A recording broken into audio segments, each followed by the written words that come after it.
Hello, and welcome to the Lost Archives. My name's Owen, and I'm the Dungeon Master of this ragtag group of heroes and adventurers. Hi everybody, I'm Claire. I'm playing Mira, who's a Dragonborn Sorcerer, half red dragon, half silver dragon. Originally was a bit of a politician, and now has joined the adventuring life, probably to a greater extent than she ever expected. Hi everyone, I'm Michael. I'm playing Lockie, a Warforged Artificer. Originally was part of a flying castle, but I've since left and resumed an adventure with my now friends. Cool. Hey guys, I'm Jared, and I play the character of Jin. He is a level 6 Lore Bard and a level 2 Hexblade Warlock.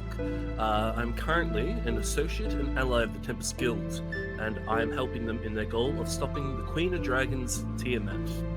Hello, I'm Ali, and I'm playing Shana, the Yuan-Ti Sorcerer, who is traveling with the Tempest Adventuring Guild, trying to find the other half of her soul, who is hiding somewhere away, far from reach. Hi guys, I'm Matt, playing Yervith, the sneaky Wood Elf Ranger and Rogue, who, after a tragic incident in the jungle with his previous expedition, has now joined up with this lovely ragtag group of adventurers and is looking to see what happens next.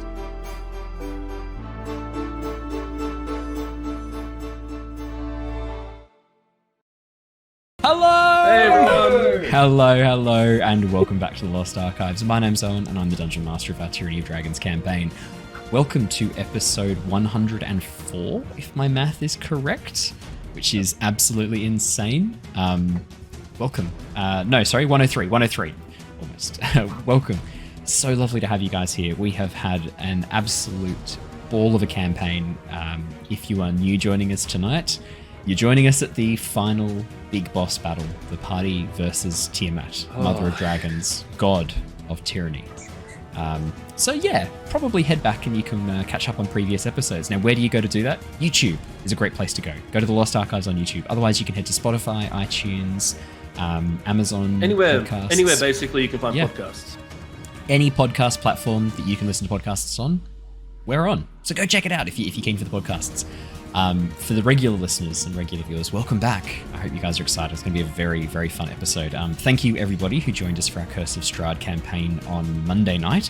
That was also a fantastic episode. Unfortunately, Jared couldn't join us on a Monday night. He was looking after his partner's cat. He's doing a bit better today, luckily, thankfully. Yeah, no, doing a lot better. That's excellent to hear. It was a really, really good episode. The party have begun their journey to the town of Vallaki. So very keen to see how that eventuates. And thank you everybody who joined us for the Pokemon stream on Saturday, the Greninja stream. We did catch Greninja. It was a tough battle, but we did catch him. Only once. Only once. Only once. And I rented out a whole bunch of Pokemon to Ali and Archie, who had not brought or prepared Pokemon appropriate to the raid, unfortunately. So I was still asleep. It's so hard on Saturday mornings. I had lone Pokemon ready to go for like 2 or 3 people, so it was just as well that I had a couple of spares. But no, it was lots and lots of fun. I haven't heard what the new exciting raid Pokemon is. Have you guys heard anything about the next one? Okay, I guess we'll just have to keep our ears and eyes open and see when the next one comes along. But I'll let you know when it's out what we're going to be doing with it. So that probably means we'll be doing a raft stream on Saturday if you want to come join us for that. And obviously Avatar Legends is on tomorrow night as well. So if you've been enjoying D&D, definitely go check out Avatar Legends. You'll love that as well. Alrighty, I think that's all of the quick news and updates I needed to do. Let me do a recap and we will jump in. So, the journey of the Tempest Adventuring Guild, a group of mercenaries, explorers, and adventurers, has led them across the lands of Nostea. For over 3 months, they have been working to thwart the machinations, disrupt the actions of a dangerous cult, seeking to release an ancient betrayer god, Tiamat, from her prison in the 9 Hells.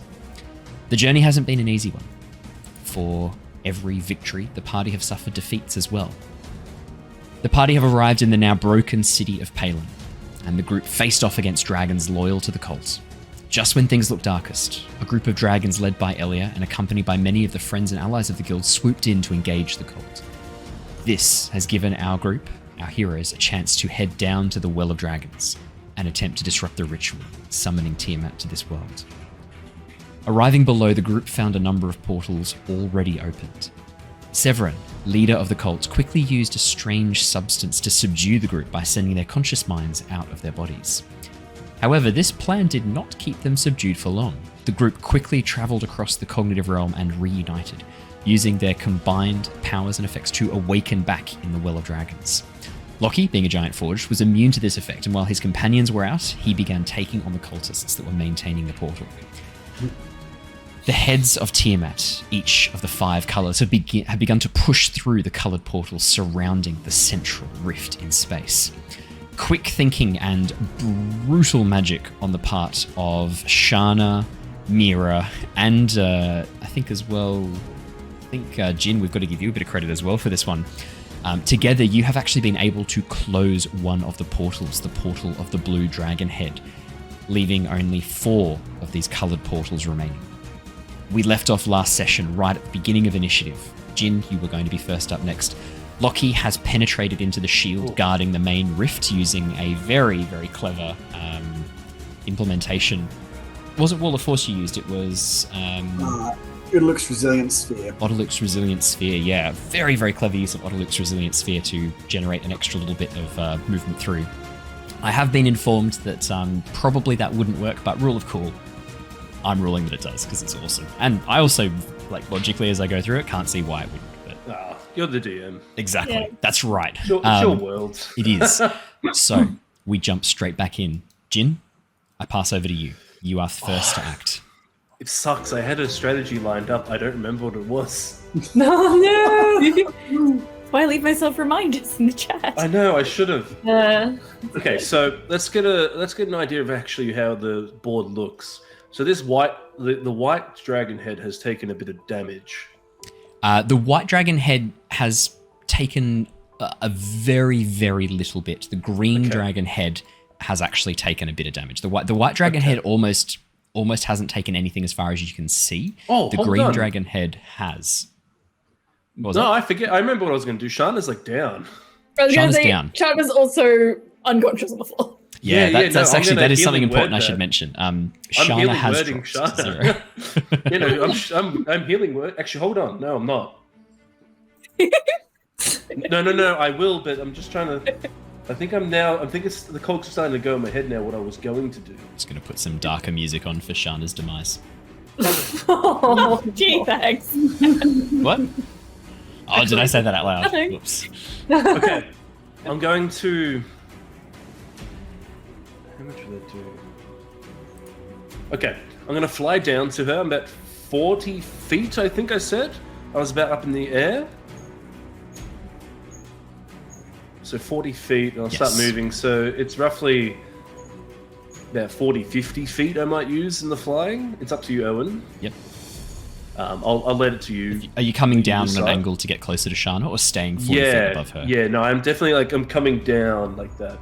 Okay, to land is not a problem. As you come down on the angle, you can move 40 feet on an angle and land on the ground next to her. You were only sort of 45 feet up, so that's fine. Cool. I'm going to cast a Cure Wounds from the Untruth Harp, which is immediately a 5th level spell. Nice. So I'm going to heal her for 5d8 plus 5.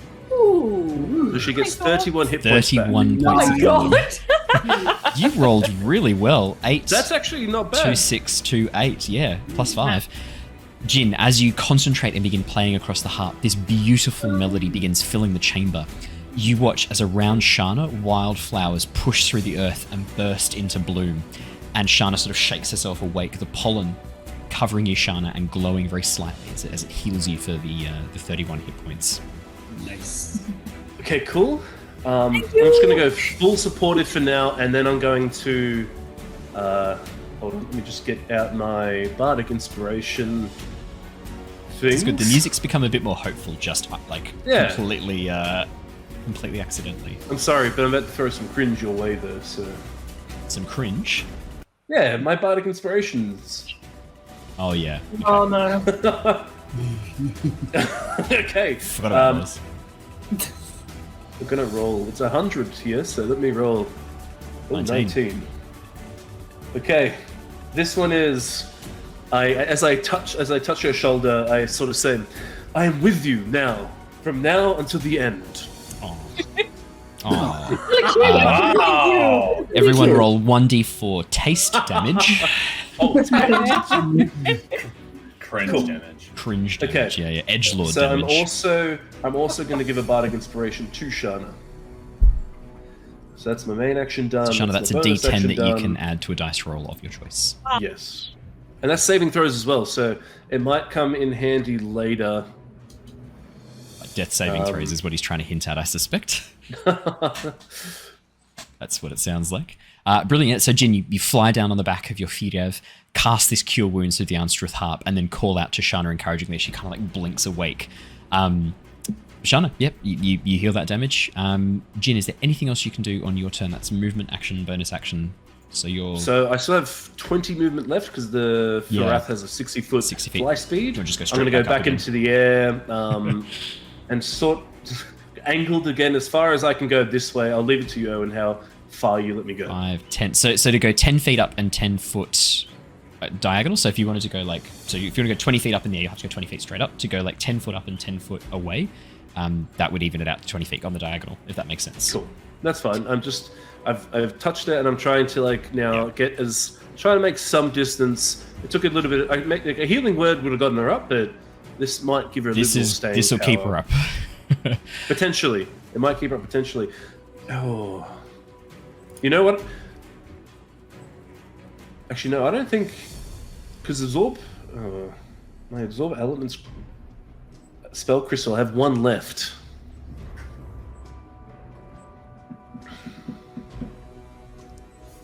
I'm going to give it to Shana. Okay. As I leave, I'm going to hand her the absorb element spell crystal. Are you sure? Like,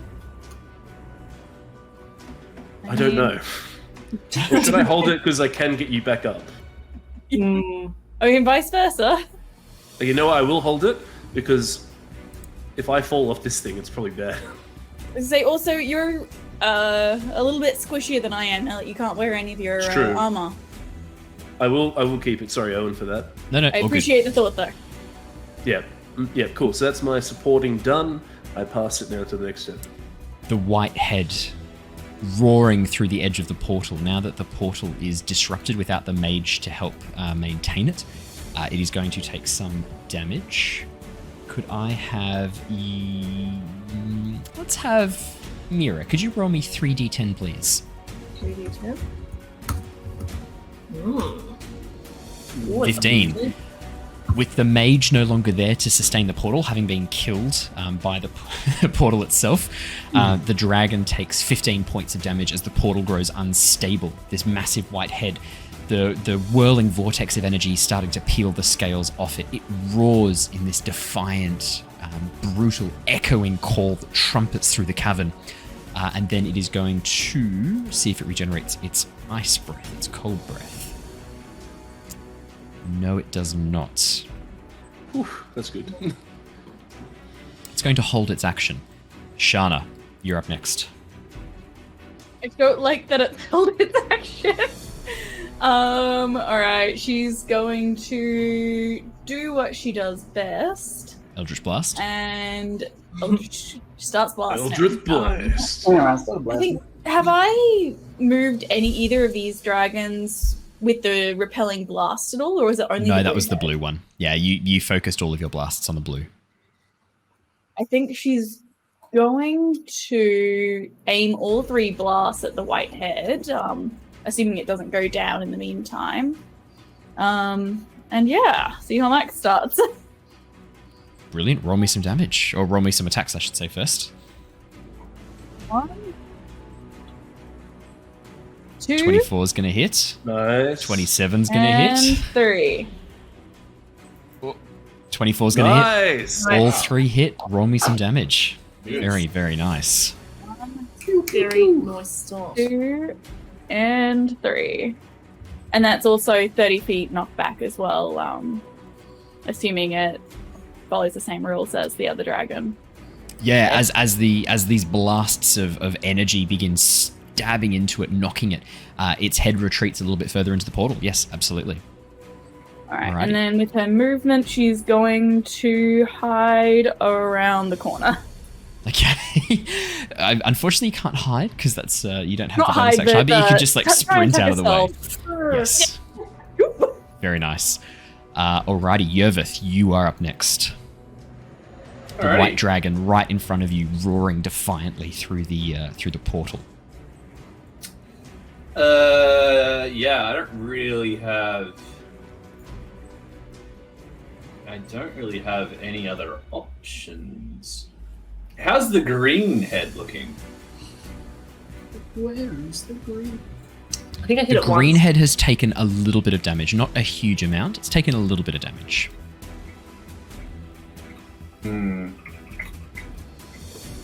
You are currently Yeah, about definitely hit it, 250 feet away. but I don't like how this white dragon is looking at me. So I'm going to shoot it with my arrows. Cool. Okay. Just gonna regular shoot an arrow. That's a Natural crit. 20 for 34. Nice. Natural 20 is going to hit. Absolutely. Damn, that's very good. 16 piercing damage, 6 fire damage, and I probably wouldn't get the sneak attack because it can Nah, that won't see be the you. sneak attack. Yeah.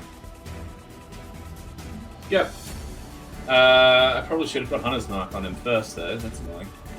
As a benevolent DM, I am happy for you to have quickly done Hunter's Mark first. Thank you. That's very nice of you. I'm going to roll my Hunter's Mark damage as well. That's only 2 points of damage. It's a good Hunter's Mark sim. Let's do the one with the arrows in its And- back. You know what? I'm feeling a little bit spicy. Second shot, I'm gonna use sharpshooter. Just before you go any further, remember you get to add another d8 to that 16, so it's actually 24 damage plus the 6 fire damage because it's a crit. Oh yeah, there you go. I'm still gonna use sharpshooter on my second shot. Yep, See if absolutely. I can do even more damage, but we'll see. That, That will hit, I think. that's 29. pretty- Sharpshooter's -5. -5. Minus 24. 5. That's still going to That hit. should- Yay! Cool. 13 piercing damage and 6 fire damage. Oh, right. And then do you get another Hunter's From- Mark? Yeah, I do. You want to roll that again as And- well And a +10 for Sharpshooter. for sharpshooter. Yeah, big Yervith. damn. Incredible amounts of damage as these two arrows fly through the air and spear through. The dragon, as it's roaring, its mouth sort of open. You see a shot avoiding the scales completely up through the back of the mouth, trying to get to the brain. And as the dragon spins its head around, you just let loose these two arrows. In my mind, like simultaneously, like you knock the two arrows on the bow at once and let loose. These two arrows together, right up underneath the jaw, into the mouth itself. The dragon lets out this strangled cry, and as its head turns towards you, its held action goes off. A blast of concentrated ice fires out towards you. Yervith, does a...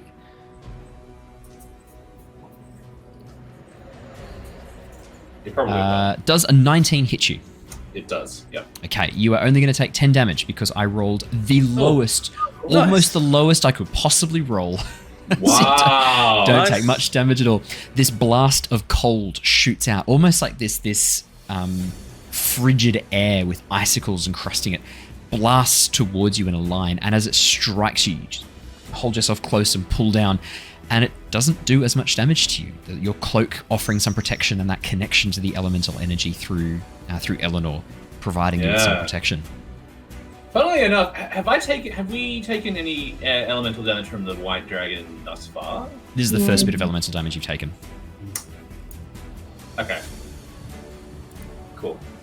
I'm just wondering if I should absorb. 10 damage is 10 damage. I'll take the 10 Oh yeah, damage. 10 damage it's- should be fine. Save it for when it's like 40 damage or 30 Yeah, damage. yeah. Yep. Yeah, that's fine. Anything else on your turn, Yervith? Did you want to command Eleanor as a bonus action? Oh no, you used your Hunter's Mark. Already used my bonus action for Hunter's Mark. I will also try and gain some cover. I'll probably actually run behind Eleanor a bit. Nice. Put myself here. And that's it. Eleanor will take the dodge action then, as she was given She will no indeed. instructions. No instructions, Mira. so she'll take the dodge. Yep. It's your turn, Alright. Mira. Yeah, I'm gonna come out from around my hiding place. In full view of Severin and the rest of the cult, but yeah. I'm gonna go for the white dragon as well. Whitehead. I'm going to twin firebolts. Okay. Yeah. So it costs a little bit. Fire. Fire. What level are you doing, Mira? Oh, it's only a cantrip. Oh, But- Firebolt, not Fireball. Gotcha. No, just firebolt, and there's 3d10 at this level, so That's that's not cool. bad. Yeah, 3d10's pretty good. good. 19 is just enough to hit. Ooh, okay, and then the other one is a 23. Very nice. 23 is definitely going to hit. So that'll add on 23 plus 5, so that's 28 fire damage for the first hit, Yep. followed Ooh, by that's a- 22 fire damage for the second. Good lord! As these bolts of fire shoot out of your hand, Mira, your red side is sort of caught in the fiery glow of this spell, and the Amulet of Elements, Avazandum, lights up around you, creating this almost like this aura of fire as you fling these firebolts. As they strike the white dragon, it lets out this pained cry, and you can see blood spray from inside of its mouth from where the arrows have pierced up underneath the soft palate. Anything else on your turn, Mira? I duck back with my Brilliant. remaining movement. The green head. Now, the green head hasn't done its blast of... I think it did. It hit me. Yeah, it has, but When no, I was up in the it's got air. a. There's another thing it can. There's another thing it can do, but you guys are. Yeah, you guys are in a safe-ish space. First off, the green head, because there's no mage stabilizing the portal, is going to take 3d10 points of damage. Lockie, could you roll me 3d10, please? Yes.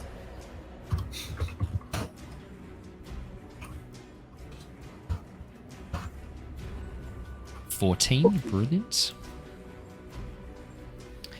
The green head is going to let out this awful roar that echoes through this dark, deep roar that causes the chamber to shake around you and little bits of stone to fall from the ceiling. It's going to use a variant of the Frightful Presence, and it's just going to target one creature. That creature that it is targeting is... I'm going to roll a dice for this. Lockie, could you please make me a wisdom saving throw? I can. 11. Ooh. Not quite enough. Lockie, you are terrified of this thing. It is just the absolute manifestation of everything that you fear. The poison and acid that it can produce could melt you down into pieces. Its massive maw could tear you apart, its claws ripping your limbs asunder. You are terrified of this. You are frightened of this. You have disadvantage on ability checks and attack rolls while the source of fear is within line of sight. Sorry. Okay. Alrighty. That's its full go for the moment. And it is Lockie's turn next. Lockie. It is indeed. All right. Well, I can't actually move because I believe I was encased in You are fire chain. encased in a 5-foot sphere, Otoluk's resilient sphere. I think I I can. thought he got encased in chains. Yes, I got taken up. by Oh, chain. yes, you are. Sorry, you are also immobilized from the chains. You can make a. Let me have a quick look. You should be able to make a strength save, I believe. Hellish Chains. You are restrained. Oh, you do take some damage at the start of each of your turns. I'll roll that now. Thank you for reminding me. And at the end of each. So just for my own Yes. clarity, am I still in Otoluk's resilient sphere or am I not? I believe you are still within the Otoluk's resilient sphere, correct? Because it lasts for more than just a round. It's a concentration Okay. spell. Is Is that correct? Am I remembering that correctly? I think so. I'm just wondering how the chains would get me then. But I'm okay to lose Otoluk's. Oh, because like the sphere, like didn't that add on to the bigger Where they sphere? So touch, you're yeah, you technically like inside. bubble yourself on. Yeah. Yeah. Right. So, Yep.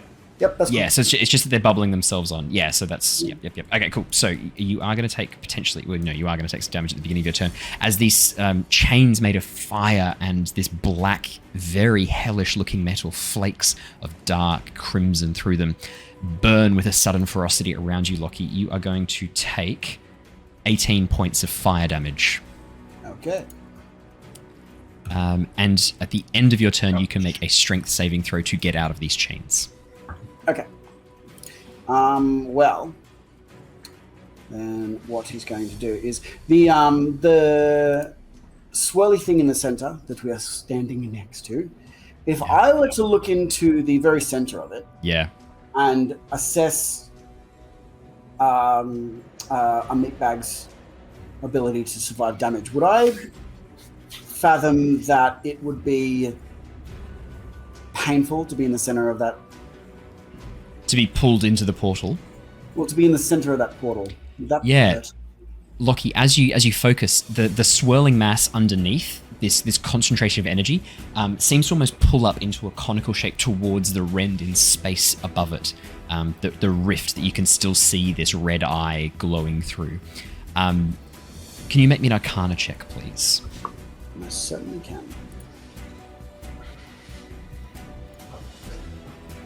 15. Lockie, you get the sense that anyone who gets too close to this thing will be sucked through to the other side of the portal, wherever that is connected to, if they are unable to keep their footing or resist the effects of the spell's pull.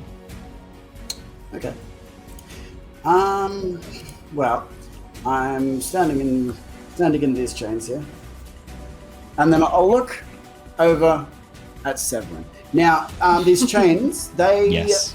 I assume they stop me from moving. Would they stop me from doing, say, a somatic? It just says that you are restrained, so your speed is 0. Okay, that's fine. So he'll reach up to his little Time Turner-esque necklace, and he'll give it a spin. And I'm going to Vortex Warp Severin. where would you like to Vortex Warp him? Well, my thought is I'm just going to sort of mess with the gravity around him so it doesn't really hold him, and I'm assuming that something that's spinning that fast has a gravity of all of its own, and we'll just... Yep. So I'm going to put him right in the center of... What? Amazing. I believe it's a God. Constitution saving throw that he needs to make. It is. If this happens, Oh, come wow. It's a 19 DC. Oh, that's pretty high. Okay, Severin is going to make this. Let's see. Okay, his roll, 14, is a fail. However, as the spell activates, Lockie, describe what happens to him for me, please. So it would be that he's standing on solid ground, Yeah. but locally around him, gravity just doesn't seem to have the same effect. So he would sort of start to slightly tilt, maybe roll a little bit to the side or whatever direction he would have been moving. And then the momentum from the spinning orb would just catch him. And all of a sudden, it would seem to him as if down is towards this thing. Yep. There is no... Up is behind him now. Yep. There is no other point of reference. So he's falling. Severin immediately begins falling towards the portal. Right as he reaches the outer limit, you watch as anger crosses his face. No! No! And he holds up his hands and clicks his fingers and uses a legendary resistance as the spell fails. Oh, dang. That's fair. That's fair. Oh, that would be so cool. Can I say now, that would be very spicy. That would have been So he has to use a legendary resistance to that. And also he knows what is going to happen to him if he is pulled into this thing. So yeah, Severin just clicks his finger and the spell, Lockie, you just watch as the spell just instantly fails. It's cancelled as he just nullifies it. I hope you can do that 7 more times. A look of panic briefly crosses his face. I hope you can resist being pulled into the depths of hell by those chains. You still have your turn, Lockie. What would you like to do? I do. Oh, I'm so glad he said that. Okay, so Oh my. Worried DM is worried. I'm not worried. so my legacy of I'm the excited. Giant, is that a bonus action or an I action? believe it's an action for Legacy of the Giants, but we can double check. I should have written specifically what it was. But I'm very confident it is an action because it gives you the ability to cast Enlarge Reduce. Yeah, that's what. So it's an action. Yeah. Okay, that's fine. That would be very, very OP in hindsight if it had been as a bonus action. Be like, I'd like to cast Enlarge myself and now do multi-attack, please. Yeah, it would. That's fine. Instead, what he'll do is he'll go, Well, the other one singed me a little bit, but his gears will start winding up. I think I'll be fine. And then he's going to cast the plus 13 for his health shield again. Brilliant. And is this the end of your turn? That is the end of my turn. You may make a strength saving throw to escape the chains. And this is, I'll roll this, and then it's a plus 4 again for my what's he. Your what's he? Yep. 11, and then plus 4 for your Flash of Genius. Not Flash of Genius. Actually, I can do that too. No, I can do the Guardian ability where it adds my intelligence to it. Yes. Yep. And then can I Flash of Genius on top of that? Let's have a quick look at the rules of Flash of Genius. I think you probably can, because Flash of Genius is ability checks or saving throws. So yes, and it's a reaction. Yeah, so that's absolutely fine. And you haven't used your reaction already, so that's absolutely fine. So and even if you had, you would have got it back. Yeah. Yeah, so you can have Flash of Genius plus 4. What was the? With the ability with the Guardian armor, I can spend a Guardian to add my intelligence to. The defensive field, correct? Yes. Not defensive field. No. Where are you? It's an infusion. No, it's not infusion. Oh, actually, maybe it is. I think it might be. Oh no! When you attack with that weapon, you can add your intelligence modifier instead of strength or dex to the attack and damage rolls. It's the Armor of Magical Strength. Expend a charge to add his intelligence modifier to a strength check or saving throw. Amazing. Yeah. Yeah. So it's one of your infusions. Cool. Alrighty. Amazing. Okay. 19. Yeah. When the wearer makes a strength check or strength saving throw, it can expend 1 charge to add a bonus to the roll equal to its intelligence modifier. Yeah. Brilliant. Nice. Okay. So that's 15 plus 4 is 19. Yes. Lockie, that is exactly the DC. Oh. Nice. Break chains.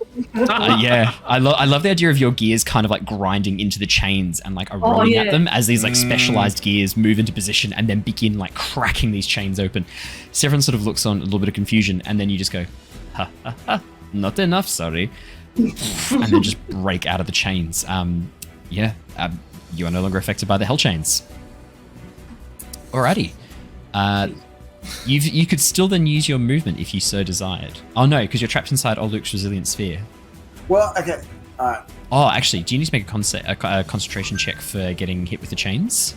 I can, or I can just drop Luke's resilient sphere. I'm okay with that. Okay. I'm on this side of the bubble, or I can just drop it. So you're on the outside of the bubble. Am I? You are at the moment, yeah. So when you popped it, because it's only a 5-foot area around you, when you went up to the edge of the bubble and created the sphere, where it interacted has created a doorway through the bubble. But you know that when you cancel Autoluke's resilient sphere, that doorway is going to disappear again. Yeah, because it's just the interaction of the two walls of force touching each other that's creating that gap. That's fine. I'll make a concentration. I make these with advantage. Yes, you do. Yeah. So it's just a con save. Oh, it's a natural one, but it's balanced out by a 20. Oh, wow. That's too close. That would have been pretty fun. Natural 1 for the first roll, but the second roll was a 20, unnatural 20, so that is a pass. Lockie, did you don't want to move because that'll cancel your Autoluke's resilient sphere, so you are stuck where you are. Can I move into the bubble? Yes. Thing is, does Autoluke's resilient sphere then disappear if you move out of the area? No. I can actually just roll. Oh, an enclosed creature can use its action to push against the sphere's walls.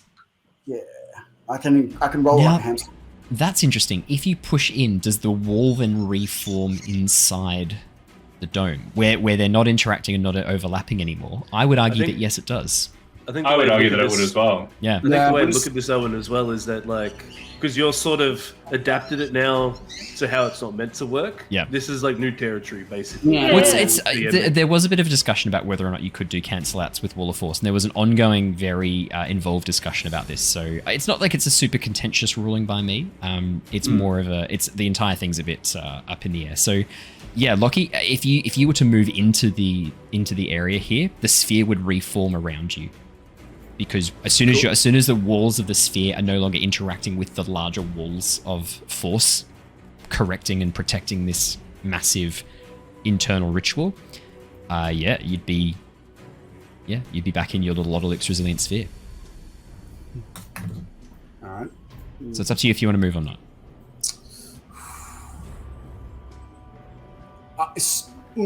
All of me just really, really wants to. I just wanted to take 1 second just to think it through. It's fair enough. No. You are in different territory. You don't really have support at the moment. Yeah, I know. I don't have support inside there. How many times So can you do have to cast think this Odalix? through. Just the once. Oh, okay. Yeah. Oh, we're gonna shut down this portal then. Or not the portal, sorry, the dome, so we can help you out. You know what? There's only. Let's see. Okay. You know, I might actually just stay where I Stay am where you are. in this weird mesh Yep. of rules. I think I'll just stick here. Yeah, absolutely. Alrighty. Severin. Severin looks at you, Lockie. Frustration now giving way to anger as he stares at you. You know, I tire of you, construct.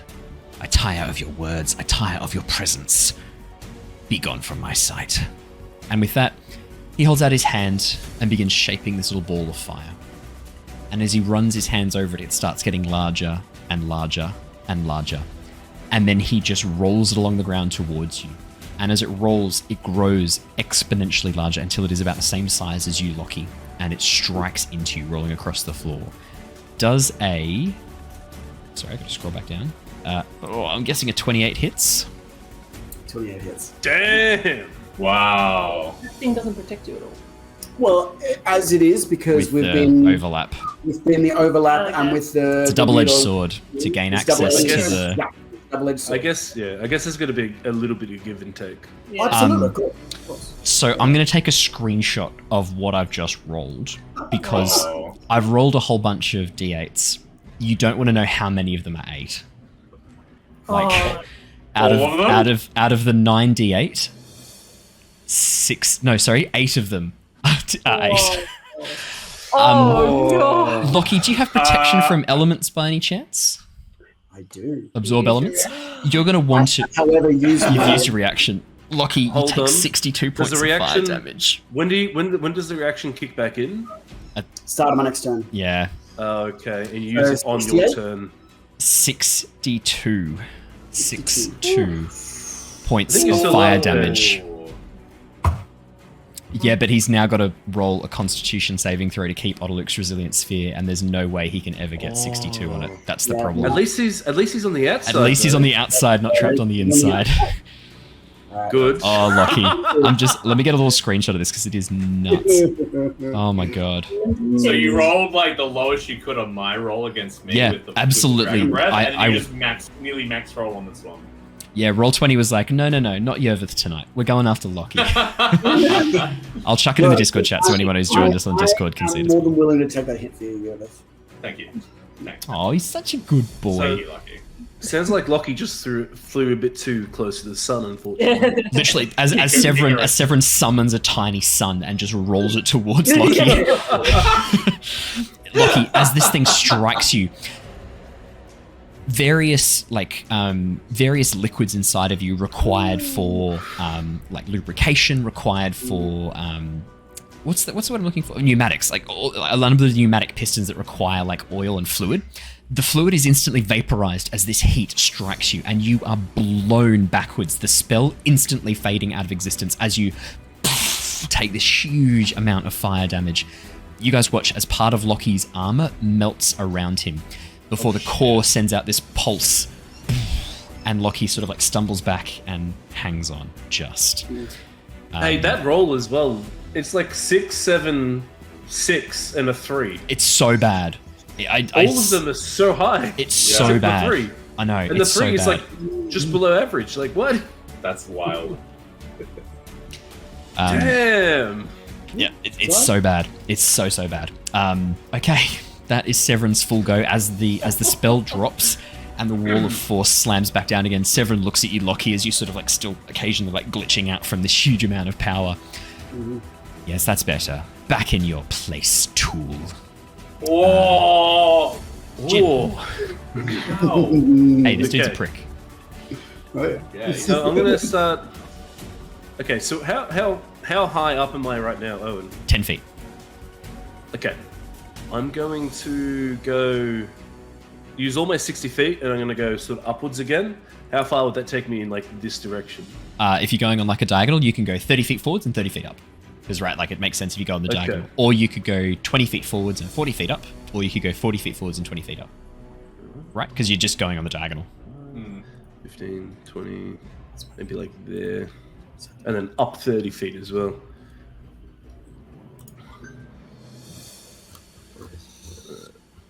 Can't really see that dragon head, which is good for me. Just stay out of the way. Yep. Okay. So Mira's got Bardic Inspiration, Shana's got Bardic Inspiration. Okay, I'm gonna be a bit oh wait, no, I'm not level 14 yet, don't worry, I can't actually give it to myself yet. I love the not level 14 yet. Oh well, yeah. Well, let's see if you survive this, hey? So I was about like here before? Yeah. If you just control Z, it'll just take you back to where you were. Oh, okay. Yeah, you That's just cool. do undo. I'm going to give a Bardic Inspiration to Yervith. Actually, no. Lockie's in way worse shape. Lockie's in a lot more trouble. Lockie, what do you say to Lockie to boost his spirits and make him feel a bit better? Let's do another roll. Mind you, he 45. just had his armor like melted. So Hesitate not, my comrade. Onwards! Oh god, it's so cringe. Oh, I tried that already. literally. That has not gone my way. Alright, so that's a Bardic Inspiration, and I'm going did to we move lose so I Ali? control. We did. Oh, Hopefully she'll yeah. be in a second. She just lost her power, Yeah. Oh, Oh, damn. hopefully she'll but be it's in a coming second. back on, I think. So it should be on in a sec. Actually, I might go. Oh god, hopefully I don't lose my power. Oh yeah, just this power. Yeah. Okay. Spells wise. So yeah, cool. He's got Bardic Inspiration. That's my bonus action. Now, do I have anything to do? What's that? Greenhead is 150 feet.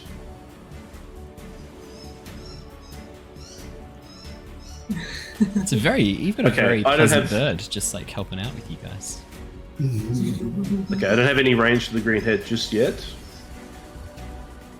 So I think what I might do is, just for now until I get back to my turn, Yep. I'm going to cast on myself a second level mirror image. Oh, nice. Okay, so you guys watch as illusionary also- duplicates. It also affects my steed. Yeah, so the illusions of you riding on the steed, yeah, because that would be a dead giveaway. Oh no, right? it affects myself and the steed because it's a self spell. Yeah, that's what I We mean. both So have like, mirror. Oh yeah. Rather than like if you just cast it on yourself without the ability to cast on the steed, there'd just be like an illusionary djinn sitting in midair, Yeah, like, it'd be- flying around. It's like, but- I wonder which one it is. On any other mount though, it wouldn't work. Yeah. So if you cast it at second level, I think you just get three illusionary duplicates of yourself. All right, brilliant. So yeah, and that's not a concentration spell. That's just I'll That's put a just little. there. I'll put like a blue on them so that we know that they are the illusions, and they just Yep. hover around you, right? yeah, pretty much. I linked it as well. You can have a read. if you Yeah, need yeah. to. What I'll do is I'll just put them like this, and that way, I won't put all of them on just because it's going to take up all of the map. I'll just put two on, so there's three of you. Alrighty. Jin, anything else on your turn? So there would actually be another one too. I think. Is it 4? Yeah, I haven't. I can make it. It's 3. I can make another one if you like. There you go. There we go. Sorry. There you go. Oh my god, right. that'd be so confusing. Anything else on your turn, Jin? That's my. So I've moved. I've used my action. I'm just trying to set up. And things. you I can't bonus really do actions, much Lockie. just yet. Yeah, you Yeah. bonus action, Lockie. All right. So I'm just doing some support, and then I'll start throwing out some more meaningful things once I get in range. I'm out of range. Cool. Indeed. Done. Alrighty, the Whitehead. Could I have Yervith? You look like you're just having a good chill. Could you roll me a d6, please? A T6. A d6, please. Ah, perfect. Well, Oh, Yervith, that's a 6. Oh, it's a 6. That's a great dice roll. Thank you, That's Yervith. a really good roll, isn't Thanks, it? Matt. That's a good one. Thank you. That's okay. Brilliant. That's fine. That's so good. You guys watch as the white dragon leans back. The arrow still pierced in its mouth suddenly freeze solid and just dissolve into these crystals of ice. As it leans forward, its head pushing out of the portal, it lets loose this blast of ice. A 90-foot line, 10 feet wide, blasts out of its mouth. It is going to be Eleanor, Yervith, and Mira. I need all of you to please make me Constitution saving throws as this blast I'm going of cold. to absorb elements this as That's well. probably a good idea, yeah. Yeah. Mira, you're already resistant to this on account of being a silver dragonborn, half silver, half red dragonborn. That's a nat 1. That's a natural one. That's a good thing I rolled an absorb elements on that. Do you have an inspiration that you wanted to use? I You do might not. have one. You don't? Okay, I that's do all not. good then. Okay. All right, so... okay. Just chat, Oh, please. and I need one for Eleanor too, sorry, Yervith. Yeah, that's okay. What colour is she currently? I I think you guys are... Gosh. Yeah, do you remember what colour she is? I don't remember. I don't know, because I used absorb elements last week, and she Yeah. changed it into a color based on what Blue. she was. Yeah. She's blue then. Okay. Oh. And she's blue. You're casting Absorb Elements again though, right? Yep, Okay. Smart. I am. Yep. Go for it. Roll her Constitution save as this line of frigid air shoots out of the dragon's mouth and fires towards you. As soon as it gets towards you and Eleanor, Yervith, you hold out your hands and summon this elemental energy, trying to disrupt and take on some of this power yourself. You watch as Eleanor's scales bleed to white as this attack hits her, and she takes half damage from it. So that's a pass. That is a pass on the con save if it's +2. That's brilliant. Mira with the 27, you immediately succeed this as the ice blasts through, but Yervith stuck in the middle. Your concern focused on Eleanor and trying to get in the way to prevent Mira taking full damage. You kind of spread yourself a bit thin, and as this ice blasts across you, even with the absorb elements, you feel this cold seep through you, threatening to almost knock you out from the sheer power of it. That is going to be... Oh, wow. So it's balanced out. It's balanced out because I rolled a really, really good number of dice on the last one. This one I rolled mostly below average. So this is only going to be... Out of 12d8, this is only going to be 39 points of damage. That is unbelievably bad. Oh, look. Really nice. Times All of it's halved for all of you, down to So what's 20. that? Yeah, Right. wouldn't it be 18? Because it's right. So reduced down. So 39 goes to 38 because it's always rounded down. So that'd be 18. Yeah, okay. And then halved again for Mira because you succeeded the throw, and halved again for Eleanor is only 9 points of damage. So you're the only one who takes it's unbelievably bad damage as the white dragon lets loose this blast of ice. As also, sorry, there is one other thing that happens. I forgot to do this at the beginning of the round, but that's okay because I can do it now. You guys watch as the black portal begins spinning faster and faster. With this sudden crack, another rift in space appears, and you watch as the black dragon head of Tiamat begins pushing its way through. Oh, no. This roar echoing through the chamber as the mage in front holds the spell steady and continues casting. Where's he? Better add it to the initiative, hey? That's annoying. This. Did I miss anything important? It's a good question. Did you miss anything I'm a important? little icy now. There's now 4 gins, and Yervith's a bit icy. Yervith's staying frosty. That's the Whitehead's full go. Yervith, it is your go next. Yeah, not a fan of that. Isn't usually Shana between after the Whitehead? Oh yeah, Shana. Sorry, should be Shana. Yeah, Shana's turn. Sorry. Oh, because you disconnected, it took you out of the initiative order, Oh, did. wow. Funny. That's lame. so we couldn't Well, see funny. you. I was like, that's why you disappeared from the initiative order. So yes, you, Shana, your go. She's pretty much just gonna do 25 feet of her movement, walk up right next to Mira, Actually, Shana, could you roll me 3d10 as well, please? Slash R 3d10. Oh, slash R space 3d10. Carry on. Have the rest of your turn. The white dragon head, scales are peeling off it as the portal is collapsing around it. It is not looking very happy. Oh no, is that Shana gone again? Go on. Okay. No! Shit. I can take a turn for Shana because I know exactly what she's going to do. She's going to pop out, do 3 Eldritch Blasts, and go back around the corner again. She said she'd hit white dragon head with White Hex, dragon head. and then 3 Hex and first. then Done. 3 Eldritch. Yeah. Yeah, I can roll that for her while her internet and computers are not doing very well. Let me just make it so you can see her rolls. Oh, it's coming through. Here we go. Never mind. Oh, there we go. Okay, that's all 3 hits. Oh. Okay, so 27, 28, and 24 for the 3 Eldritch Blasts. I'll just type it for her. All hits. Roll damage, please. Smiley face. Or is she gone? Oh no, I can see. I feel like I'm back in early 2020. I know! Where people like just drop out. Oh no, is that really bad? Oh. Yeah, she's rolled terribly. Yeah. 7, Yeah. 6, and 12. 12 is not bad, but the 7 and 6 are bad. Necrotic damage And 2 for you. Hex. 2 for all? 2 for all 3. It'll be each one, isn't it? So Each- 6. Each hit. Yeah. Yep. It's like Hunter's Mark. It's each hit. That roll. Yep. I've typed something in chat for Ali. How do you want to do this? Oh, she did it. It's Please enough. stop. I really want to do this. The extra 6 necrotic damage is what she needed to get it across the line. Oh wow.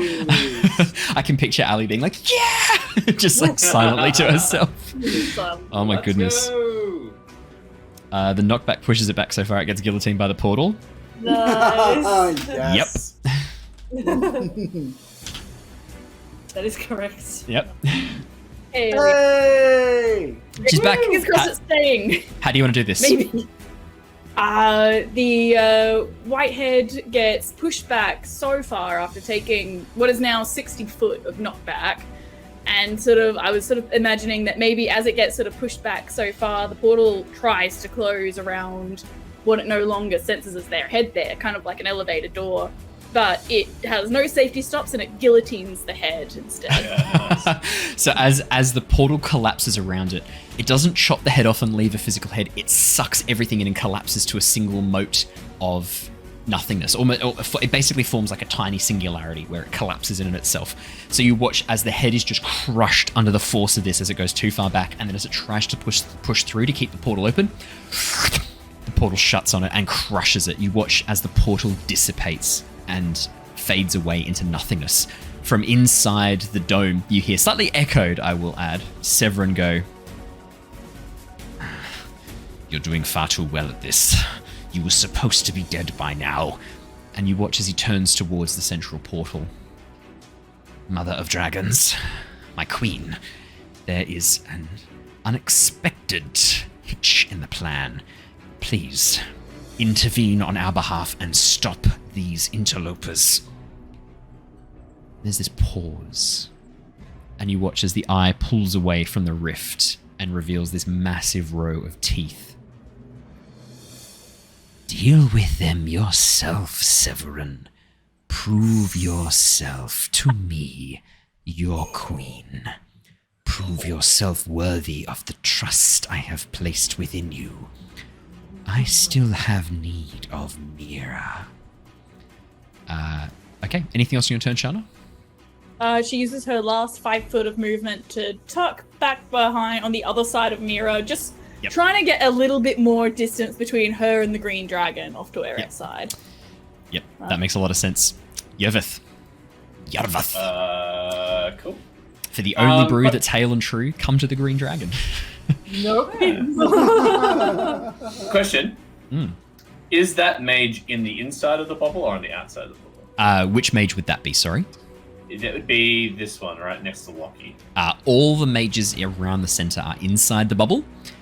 All the mages standing on a red circle outside. are outside the bubble. That's cool. Okay. can only see the one at the moment. Oh, I'm just gonna. Why don't I just turn? Let me just turn daylight on so you can just see everything. Because at this point, like, you may as well just see everything. I'm happy to just give you guys. No. Oh, it should be already on daylight mode. Why don't I just? I can't really. Hang on. Here you go. I've got. There's a very inelegant solution that I can do for this. You ready? I'm just gonna drop you here, and now you should be able to see all the things. And then I'll drop you here, and then I'll drop you here, and then I'll put you back. Oh, I almost made you long and fat.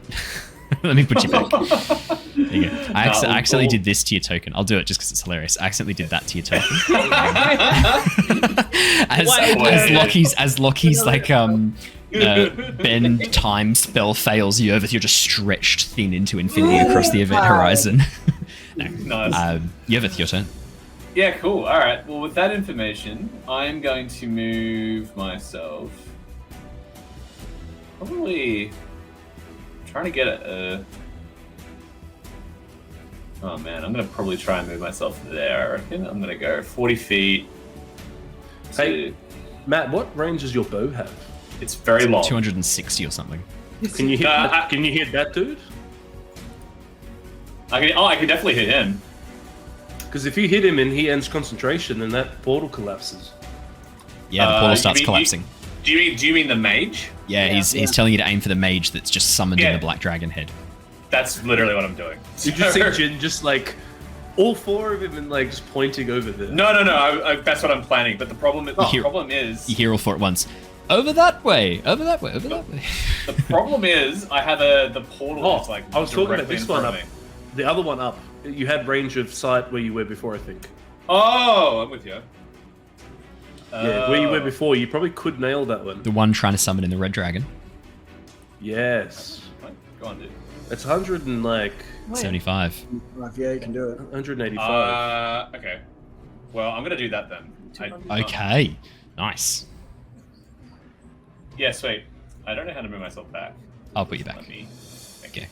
Cool. I'll just I'm gonna use sharpshooter, so -5 but +10 because I really want to kill this guy. Oh my god, here we go.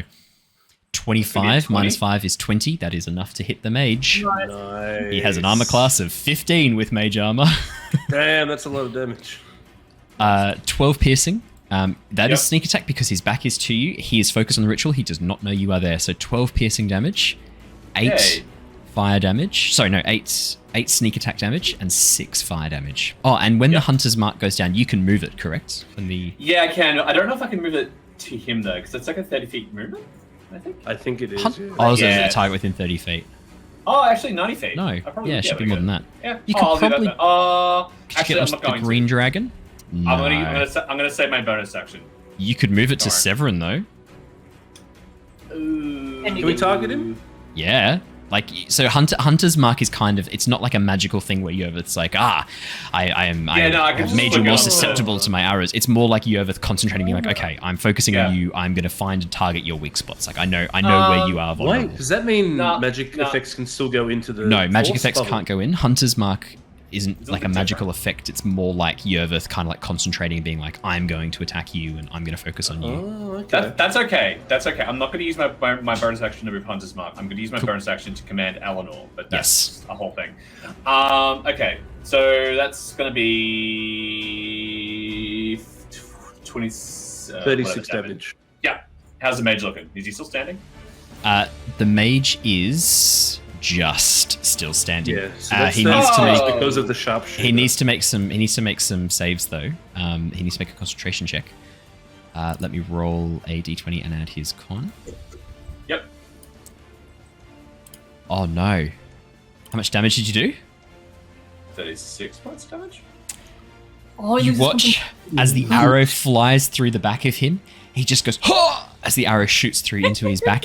One of his arms just stops moving as it is paralyzed as a result of the sheer amount of damage he's taken.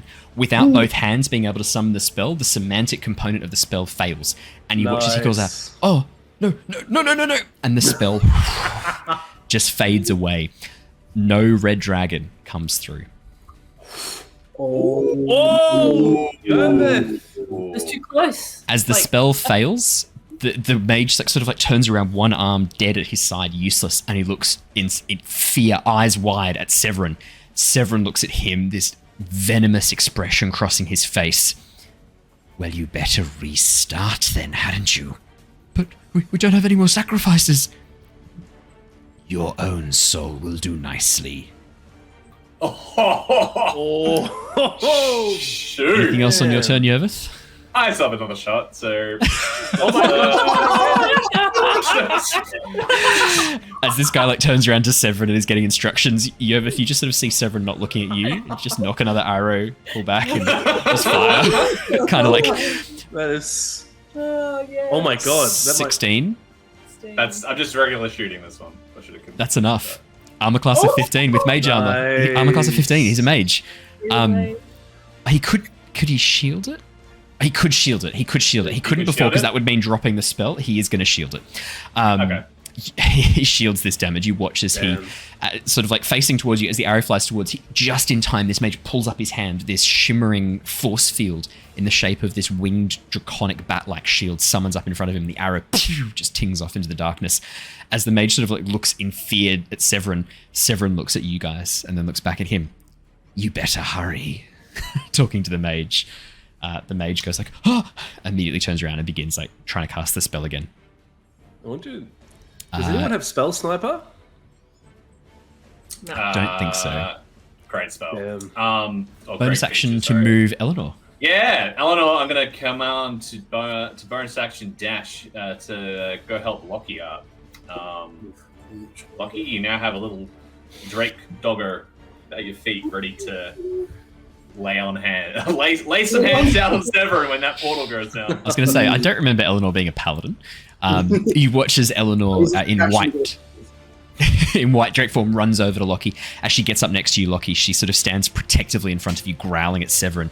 Severin looks down at the Drake, and you hear from inside the portal, "The Drake is off limits too, Severin."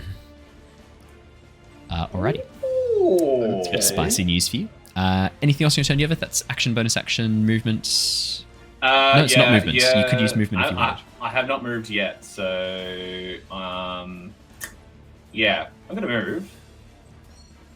Also up a little bit and get up into Severin's. Get right up into Severin's face as you look through this wall of force at him, kind of probably pulling another arrow out of your quiver and knocking it, and just testing the bow strength as you look at him and lowering it back down. Severin just holds up his fingers, summoning a tiny mote of fire that he then lets die out as you guys just sort of casually flex at one another. Is it that finger though, or is it a different finger? It's pinky as he does the Dr. Evil and then pulls out a little mote of fire. No, it's just his index finger as he holds open this mote of fire. Mira, your turn next. Yeah, I am going to have a good look at this shield. Yes. Can I get a sense of... You're talking about the wall of force around the main Rendon space? Yeah. Would make me... Oh, yeah? Oh, this is what I'm thinking. Yeah. Would a blast of a literal draconic god's draconic breath be enough to disrupt it, eventually? Could you make me an Arcana check, please? Okay. 14? Plus inspiration, actually. I'll add on my inspiration. Nice. Your bardic inspiration for this, okay. Oh, it's a 10! 24! Nice. Wow. 24. Okay, let's have a quick look. Let me just pull open Wall of Force. So I'm pretty confident that in normal Wall of Force against normal spell attacks, nothing physical can pass through. It's immune to all damage and can't be dispelled by dispel magic. A disintegrate spell destroys the wall instantly. However, the wall also extends to the ethereal plane. Mira, you know that this wall of force is going to be very hard to disrupt, but you can see that it is tied to the draconic essence in this room. Those 5 smaller portals are integral to not only powering the main portal, but also keeping this wall of force up. As there are only 2 portals left, you can see every so often that wall of force occasionally flicker, almost like this infinitesimal moment where it's not active in that one square for a second. Almost there's these little hexagons appearing and disappearing every so often, just glitching out. You think the easiest way to take this thing down is just going to be to disrupt those 2 remaining portals. Okay. Once they're gone, this is falling. Okay, and the green one's disrupted already. The green one's already collapsing around the green dragon. So I'm going to try... Okay, alright, here we go. I just kind of pull out We just got to disrupt the smaller ones first. And I am going to... I am going... Let me just check something. I'm going to cast a spell 1 sorcery point. I know I've been playing a sorcerer for about 3 years now, but when you use your sorcery points, you can stack them, right? So if I wanted to do distant and quickened, I can do that. Yes, I believe that is the case. As long as they don't conflict in any of the applications. Good. So like trying to do like a distant spell and a careful. No, distant and careful will still be fine. That is fine. So what I want to do is I'm going to quicken a cantrip. I'm going to run and I'm going to use it as a bonus action, so that I can use my full action to move my full dash, which is 60 feet. Okay.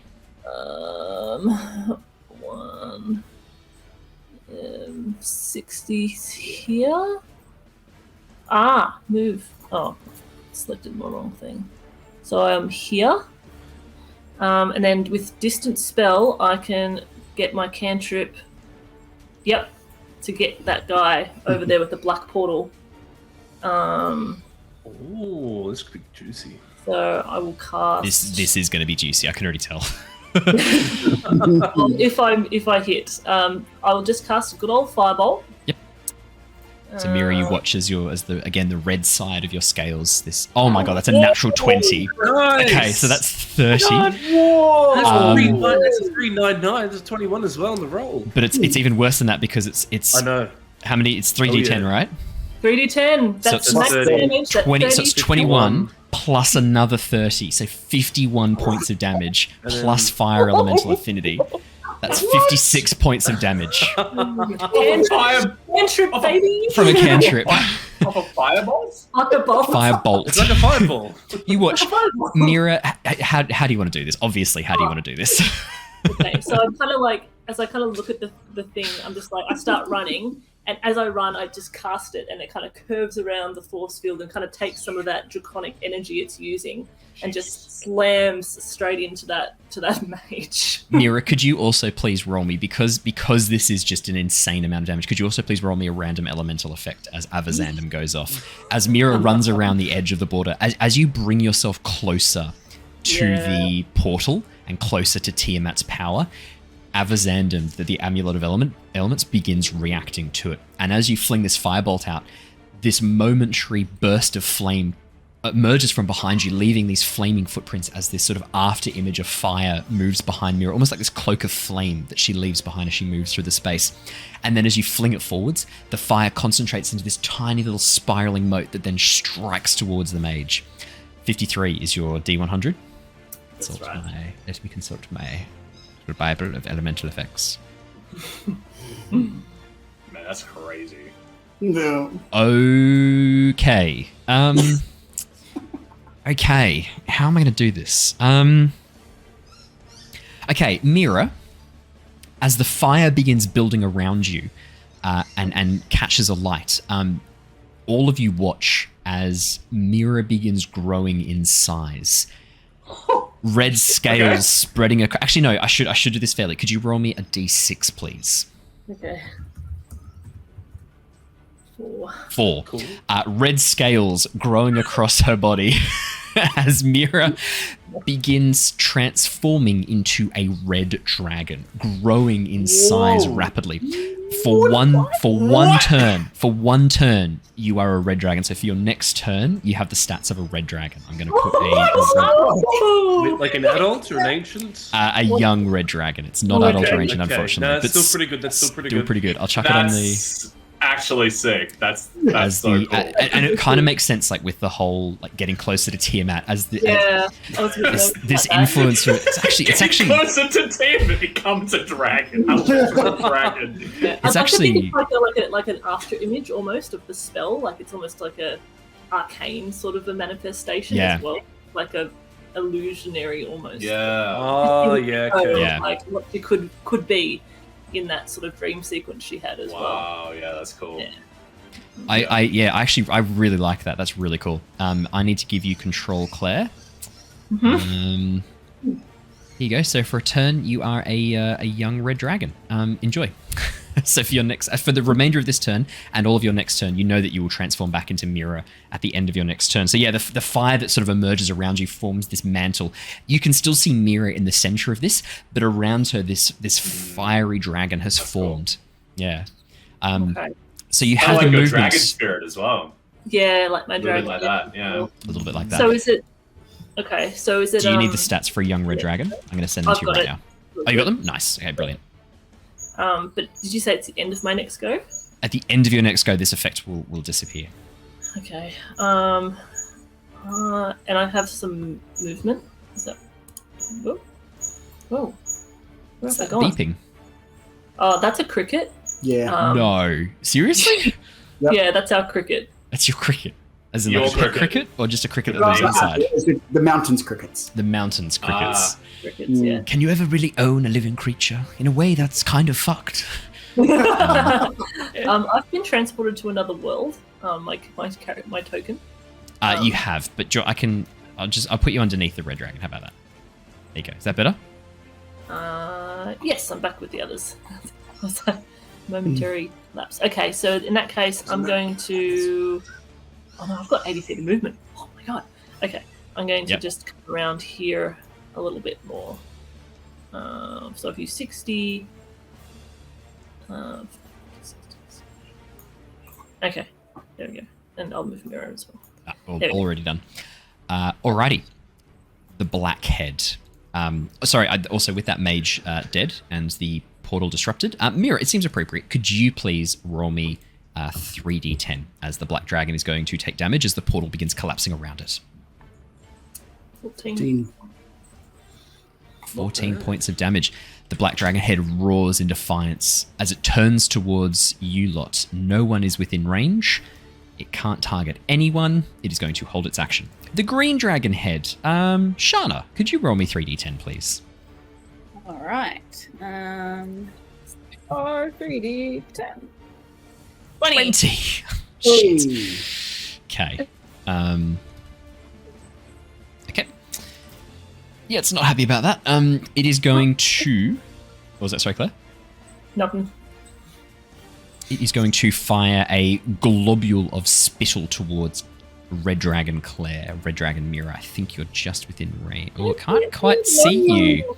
Can't quite see you. Can't see. Oh, it's going to hold its action as well. Next up is... Geometry. Next up is Lockie. Okay. Goddamn geometry. Yeah, all right. Now, he hasn't managed to think of a way to get back into the circle. You would have heard what Mira said, though. That it was flickering. Yeah, the other ones, yeah. Oh, and Lockie, you can see it now too quite clearly. As you sort of stand up, begin looking, you can see yourself in these hexagons just like flickering for a second and disappearing and reappearing. I should add as well, now that we're on the 6th turn, the rend in space opens wider. In the very center. Yeah. Okay. That is fine. That is fine. We are fine. Alright. He's thinking. Jin, do you know what you're doing for your turn? Good time to think about your turn. I got it. So, what he will do is he'll just use the heat that is probably still emanating from him. And I'm going to, at 2nd level, I'm just going to pop a Chaos Bolt. So he'll... Oops. Where are you aiming this Chaos Bolt, my friend? Green Dragon, I think. So let me just Alrighty. my range. You might have to move a little bit. Yeah. 150... It's 120s. 120 is my range. Alright, so that's alright. Just have to get to here. Yeah. You could probably do that. 20, 25, 30. Yeah, you can pretty much get to there. 30. Yeah, all it's 20. I've got 30. So maybe I'm not. So Lockie, as you begin sort of like moving away from Severin around the outside of the portal, getting into position, you concentrate, summon this undulating force of chaotic elemental energy, and then just hurl it towards the green dragon still emerging out of the portal. Comes from his chest. So it spins up and we'll fire off. 17. Not quite enough. As this undulating mass of energy strikes the portal just sucks this energy through immediately before it even touches the green dragon. The green dragon laughs. That echoes through the empty hall. Okay. This is just a taste, but that's fine.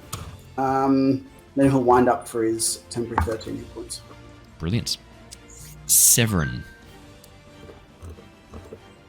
Severin begins staring deep into the swirling, chaotic mass of energy, and as the rift opens a little bit wider, he calls out to the assembled mages. Right. It's time. You watch as each of the mages pulls forth one of the dragon masks, each of the colours, except for the blue dragon mask. Instead, they hold aloft a brilliant sapphire gemstone, carved with this incredible swirling pattern of scales, of horns. And as they hold these aloft, you watch as the vortex begins charging up. You hear this rumble echo through the chamber, and the masks lift out of the hands of the cultists and begin moving towards the center of the mass. And they begin circling it, orbiting around faster and faster and faster. That's Severin's full go. Jin. Okay. Can I do an Arcana check to see... Because, like, obviously there's only 2 portals left. Yeah. If I cast... Oh, wait. Yeah. I don't remember if this is immune to Dispel Magic or not. It is immune to Dispel Magic. Only Disintegrate Okay. can destroy a wall of force. Okay, so and that still holds Super even with the overpowered. 2 portals? Mm-hmm. Okay. That's fine. I'm just making sure, getting all my options lined up. Checking his facts, making sure he's ready.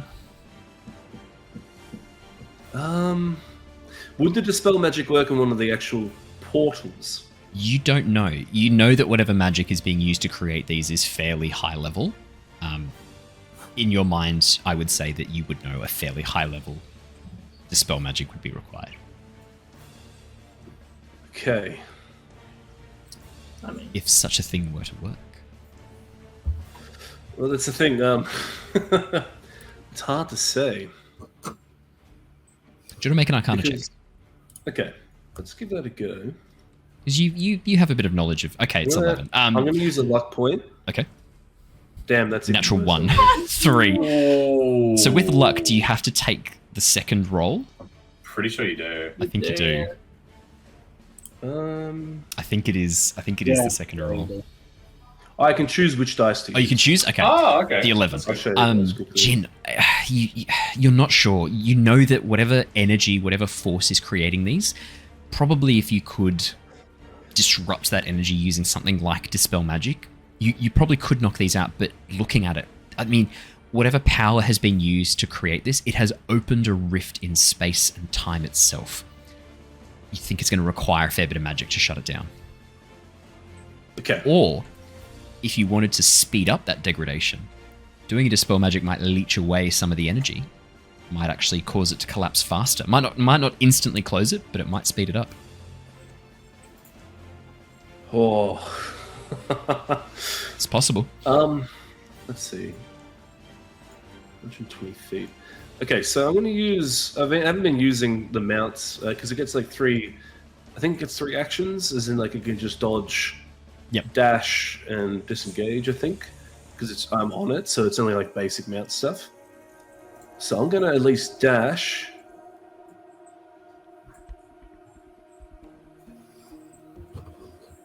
Where do I want to go?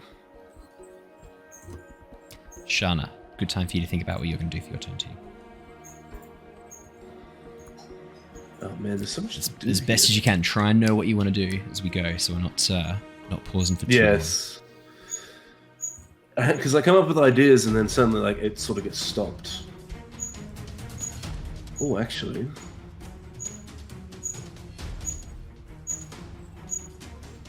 That cricket is amazing. I'm so impressed. If I was able to frighten one of the dragon heads, would that Yeah. technically have to go back into the portal? It can't willingly move closer to you. Okay. There's so many things I can do, but they're all weird. Do you want to hold your action? That's a good idea. I'm gonna fly. It says 115. I can get 115 feet there. I'm gonna go. So fly over the top of the portal. Your illusionary duplicates will come with you. I can move Yeah. the rest if you like. Yeah. Okay. I'm gonna cast a 5th level Dispel Magic on the portal. 5th level. Okay, brilliant. Could you please roll me a d20 plus your spellcasting modifier? Okay. So let's do this. So I get +2 as well from my Jack of all trades. Yep. That's only a 2. I'm gonna use another luck point. Wow. Whoa. You know what? I have 3 luck points. I'm using them all. Fuck it. Okay, 15. Oh, that's a bit better.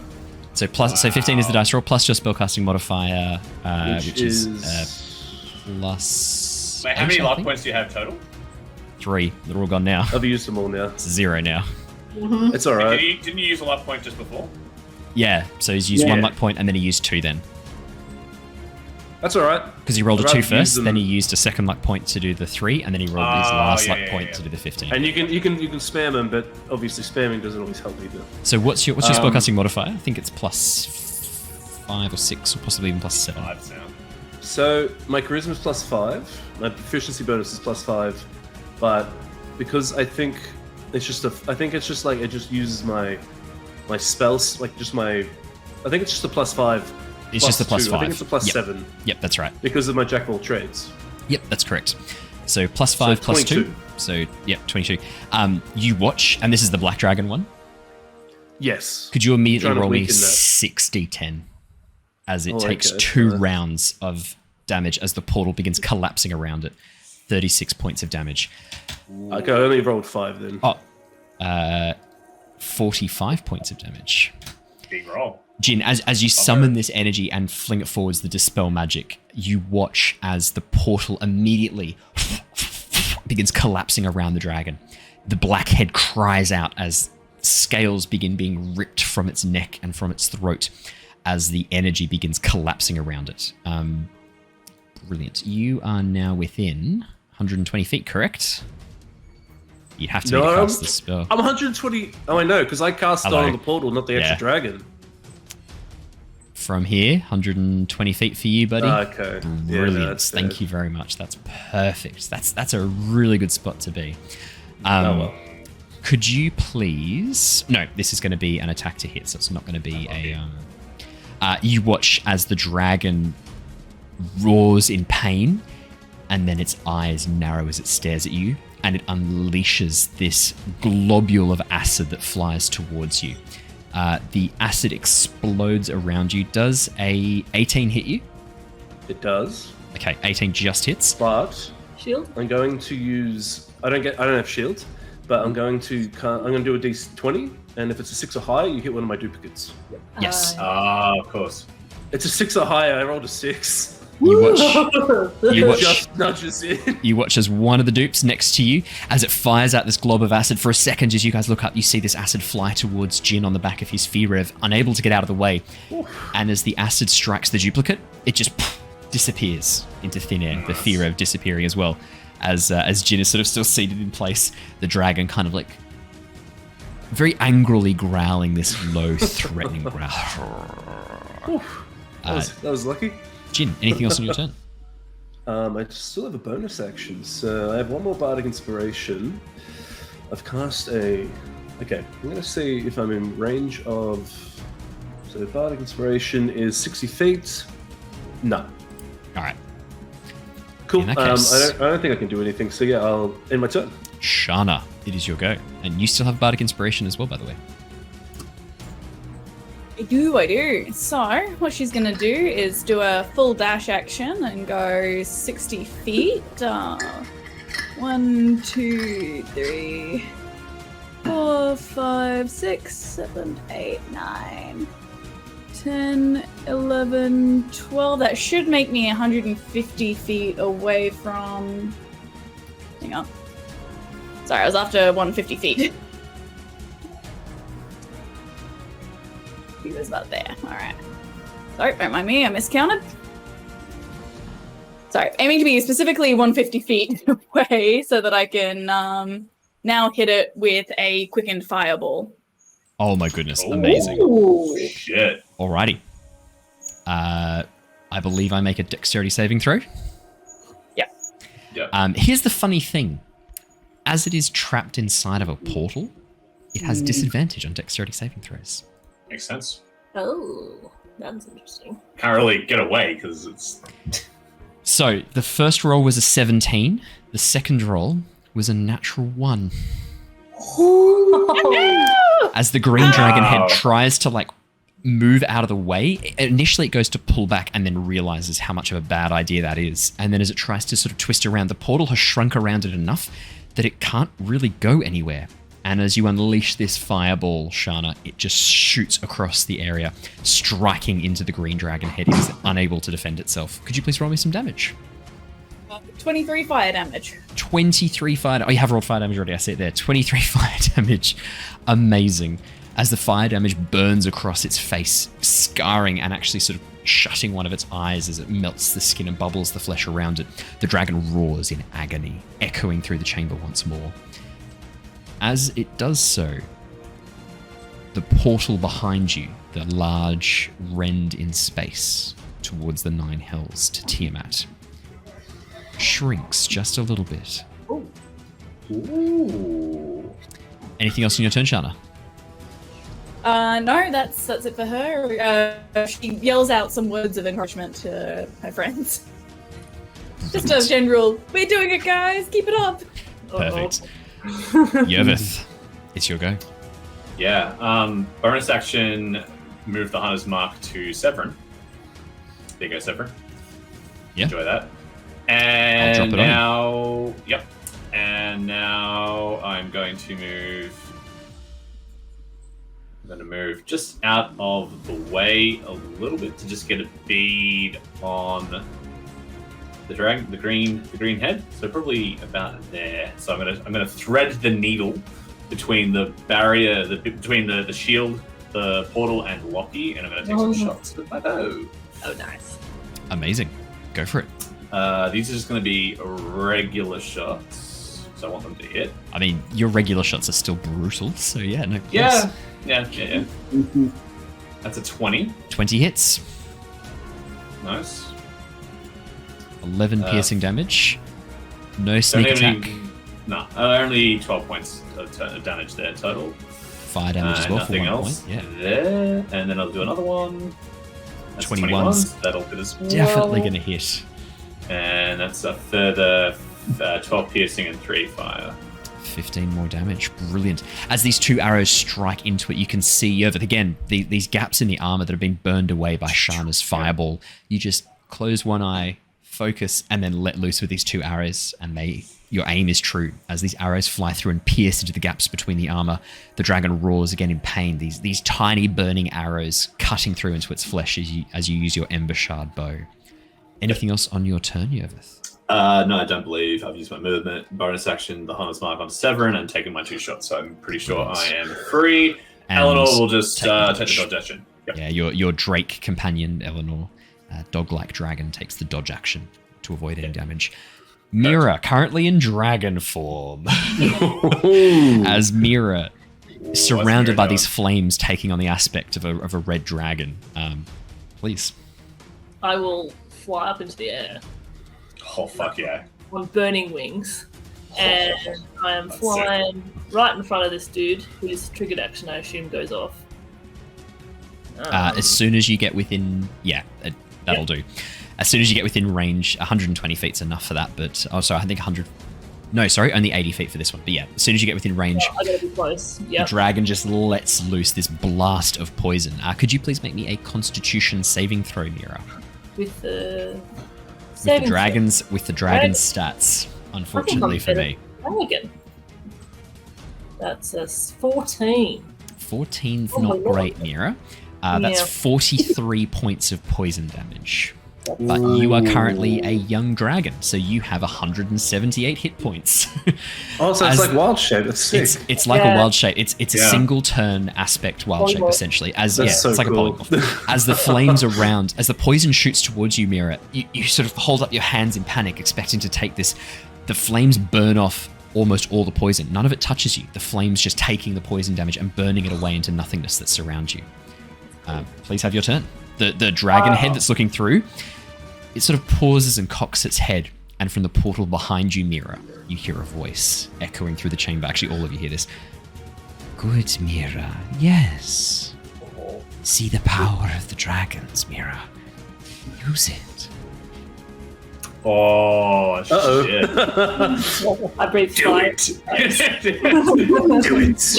Do it. Yes, Mira, good. Now kill him. Okay. There we go. Alright, so I'm gonna do my fire breath. It's a dexterity saving throw. And it has disadvantage because it is trapped in a portal.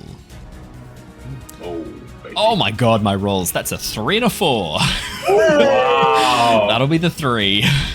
Shit. So 50 points of fire damage. 50 points of fire damage. Whoa. Yeah. Mira, as the flames begin dying down around you and you turn back into your dragonborn form, how do you want to do this? Nice. Yes. That's so cool. As she kind of like does that, Mira just kind of like expels not just the fire breath of the dragon, but the full force of that arcane energy, and the two images of the dragon and the dragonborn kind of shift and flicker between each other until that dragon kind of like leaps forward and consumes the portal. That's cool. And she just descends to the earth. The green dragon. Oh, sorry, you go. She kind of likes it too. Ooh. Oh no! Excellent. As this burst of energy flies forward, Mira, you watch, and as you sort of like turn back around, having disrupted this thing, the portal collapsing around the green dragon as the flames burn it, it rears back to get out of the way of this spectral red dragon made of fire, and the portal collapses down on both of them, destroying that fire aspect as well as the green dragon. And as you turn back around, Mira, it's no longer just half of your body covered with red scales. All of you can see that the red has advanced a bit further. These tendrils of red scales growing across the silver, almost looking like a cancer growing across her scales. Uh-oh. As the red scales spread just a little bit further. Mira, anything else on your turn, or just enjoy? I'll just enjoy. Just endorphin. Just Okay. brilliant. The black head. Could I have Jin? Could you please roll me 3d10 for the portal, as it takes the damage again on the beginning of its turn because of the portal collapsing down around it, almost to this single moat. Whoa, 21. Amazing. Okay. The black dragon is not happy about this. It roars in agony and spews forth this tendril of acid, this spray of acid that shoots across, covering the dome of force and soaking up against it. This is still not used its breath weapon because you're just outside of reach. So this is still another one of those like globules. So this is an attack to hit. Jin, a 24, I'm guessing, hits you. Would you like to roll for one of your mirror images? So that doesn't work. So That it hits doesn't you. hit directly. As this globule of acid flies forward, you kind of like shift to the side thinking that the mirror image is going to take the damage. But instead, as it spins through the air, the uneven shape of it kind of causes this almost like rotation, and it sprays out, catching you.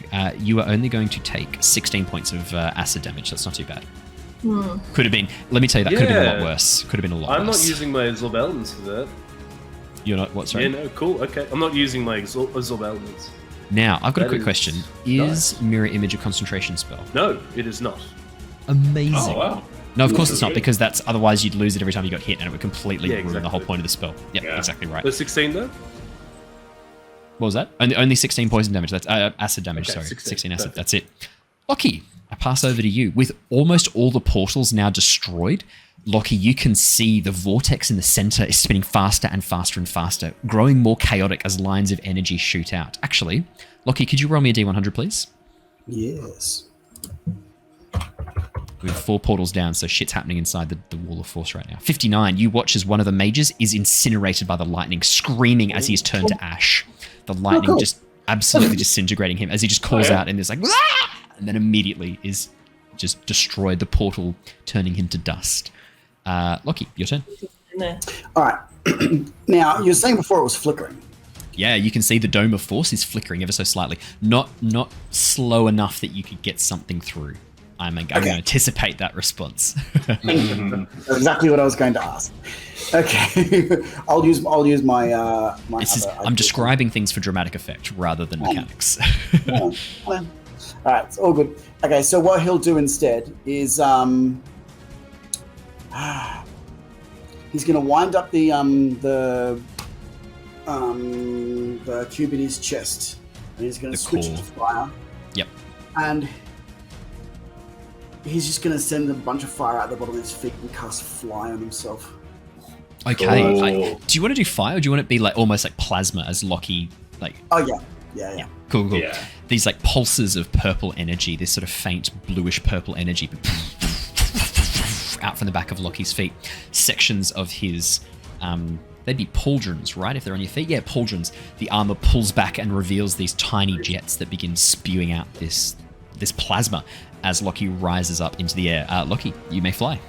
Yeah, sweet. Well, he's going to go 60, and he's going to. That will get him to.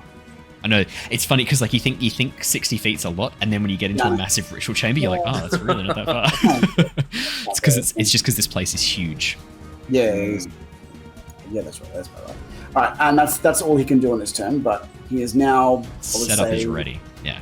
5-10 feet in the air. So Severin holds out his hands, reaching forwards as the masks spin faster and faster and faster around the rendered space. Fast enough now that you almost can't see the individual mask, just this blur, this line forming a complete circle around it. Then suddenly Severin darts a hand out and grabs a mask, pulling it away. This flash of light and thunderclap, and no longer are there 4 masks spinning around. Severin now holds a single mask. 4 of the 5 colors, rainbow effect across its face, and you can see these 4 dragon heads leaning out from the center of the mask. And as he holds it, he looks towards the rift. I have done it, my queen. I have made the mask of the Dragon Queen. Please, I am but your humble servant. Grant me your blessing to wield your power. Oh, man. You hear a single word from inside the rift. Yes. And with that, Severin places the mask upon his face. He suddenly goes rigid and still and begins rising slowly off the floor, occasionally twitching every so often. The mask begins growing across his skin, merging with his head and face, pulling it out into this draconic form, scales growing across his body rapidly, burning his clothes, burning his flesh as the scales move across. 4 different colors: white, red, black, and green. Wings burst from his back, these giant draconic wings. And as he hovers there, twitching occasionally, you see his mouth open in a silent scream. Jin, your turn. Okay. Is he? Quick question before Jin. Hello. Is he still within the force cage, or is He's he still above within the the force cage. No, he's still within it. He can't leave it either. He's like, okay, cool. Hopping It's- against this hole. yeah, he's just bobbing up against it. Yeah. That kind of undercuts the drama Like a sad intense helium balloon. nature I'm trying to generate here. Yeah, I'm imagining him just like hitting the ceiling and being like, thunk. He's like, as he like scrapes his chin across the side. No, none of that happens. It's much more terrifying. Jin, your turn, buddy. Okay. Okay. This guy is obviously a problem. We need this gone. I'm going to chuck a 4th level Dispel Magic into that portal. Ooh, spicy. Alright, so I guess I'll roll, Owen. Yes, please. And at the top of the new round, that's so I 10. need to roll for the mage at the top to see if he is able to resummon the red portal. Oh, actually, that's a good point as well. Mira, Yes. could you please roll me a D100? I love those. Yeah, Is me this happening too. before my turn? Or Yeah, because after? it's at the top of the round he goes. Or technically at the end of the Okay. round he goes. So yeah, this would be before your Yeah. turn. 11. You watch as he tries to summon it. These little like sparks flickering out of his fingers as he's like panicking, trying to create the spell. It just fizzles and dies, unable to form. Okay. Jin, carry on. I'm going to do a 4th level Dispel Magic. I rolled a 10 plus 7. Plus 7. Could you please roll me 3d10? Okay. 16 damage. 16 damage as the portal continues to collapse around the black dragon. It roars in rage. Cool.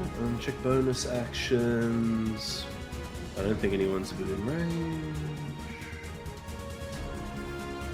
Okay, what I'm going to do is I'm going to do another dash with my Rivrath. Yep. Now, Shana still has Bardic, and I think Lockie does. I think Mira doesn't. Yes, Mira has used hers. I should remove yours, Mira. Lockie still has his. Okay, so that's 85. Shana still has hers. So I have 120 feet movement. I'm gonna move 25 to Yervith. I'm gonna cast a Bardic. I'm gonna do Bardic Inspiration on him. Brilliant. Yep. I'll give you a Bardic Inspiration. That is a D10 that you can add to an attack roll, saving Okay. throw, or ability check. Nice. Or a death save. Okay. This might end in disaster. Apparently, that's the Bardic Inspiration. Yervith, I'm actually going to take away that inspiration because that's not inspiring. As he calls this out, I'm actually going to give you a disinspiration. A dispiration. I don't think I would actually say that. No. Say whatever you want. Say whatever you want. You don't have to go with the roll table. I know you've committed to using a Okay, random yeah, roll table. I'll do this one. You do not fear this monster. You do fear this monster. You should, but even more, it should fear you. Okay, That's not actually bad. alright. I was gonna say, I'm like, wait, what? And then you ended it well, and I was like, okay. Yeah, my You bad. should fear Yeah, this monster. It exactly. could tear you apart with but a thought, and you are weak Could like end in tissue paper. disaster. But you've also peppered 2 into the portal. So Yeah. okay, so that's 25 there. I have Goodness 120 feet movement, so I'm gonna move like 85. What is it? 25. I'm gonna move 85 over here. Yep. Just get the hell out of that portal. I'll move your little posse with you. Yeah. Dragon. Oh, you can move them if you like. I was just gonna move them all at Yeah, once. I can Jin There you go. posse. Alrighty. Shana, you've been good at closing these portals. What would you like to do? Oh, she's definitely going to try. We're going to do 60 feet of dashed movement. 1, 2, 3, 4, 5, 6. All I know is that it's 120 away from this dragon dude, so it should be about here, just behind Lockie. That's I love that. 120 feet. And then Oh, God. I'm quickening Eldritch Blast to do the Nice. usual triple combo Yeah, Yes, triple yes. combo. with knockback. Let's see Yes, it. yes. 1, 21's going to hit. 23's going to and hit. 3. Wow. 27's going to hit. Whoa. It's 3 hits. Come on. It's 3 3 hits. hits. And 30 feet. Huge. All right, let's see the damage. 7, 12, It's getting better. 14. Okay. Getting Okay. better. Okay. The black Really dragon good. is still okay for the most part. I shouldn't say it's okay. You can see these blasts of energy have actually broken one of its horns clean off. The dragon turns its eyes towards you, Shana. Hate, spite, and murder crossing its expression. Sort of fighting for first place as it glares at you, seeing its broken horn like down through the portal and disappear. Anything else on your turn, Shana? Well, did you quicken it? So don't you have another whole round? No, I used a dash action, so that's. So she's dashed and then that's okay. quickens to be able to do Oh, okay. Yep. There's probably a bit of an internal monologue that's just, shit. Like when she realizes that this dragon is once again she is being focused in on. She's like, Oh, no. I'm in danger. Alrighty. Alrighty. very much. Yervith. Shana's in danger. Yeah. And something's going on with Severin. You see this Yeah. draconic form Yeah. twitching, hovering in the air. Yeah. Yeah, That yeah, dragon. Yova's just like, Cool. Cool. Eleanor kind of like looks back at you, looks up at him, looks back at you, looks up at him, then looks back at you, and kind of like does a half shrug. Yeah. And like pause at the wall of force, like. Yeah. All right. I'm gonna take the dash action as a cunning action, so it's gonna be my bonus action. Rogue shit. I still have rogue levels in rogue. Very good. Yeah, I am 2 levels. going.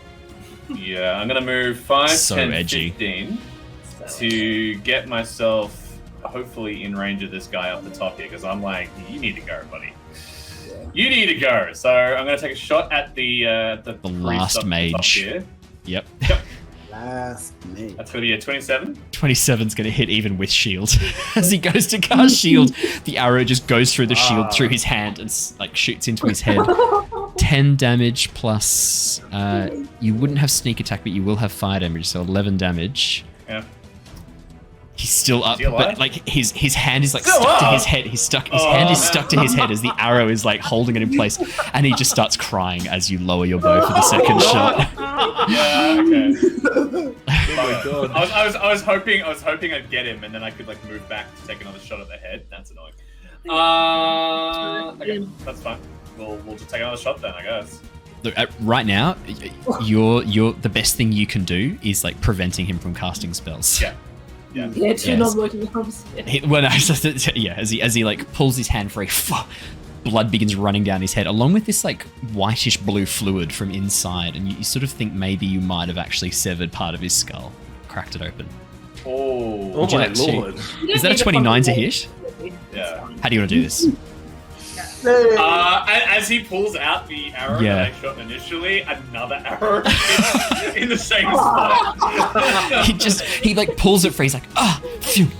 And his head just like whips backwards like instantly. You can just see this arrow protruding up in the air. The body just falls limp. The second arrow was able to penetrate further because of what the first arrow did. So it's like, The body just falls limp, like a marionette with its strings cut, just drops to the ground, limp, unmoving.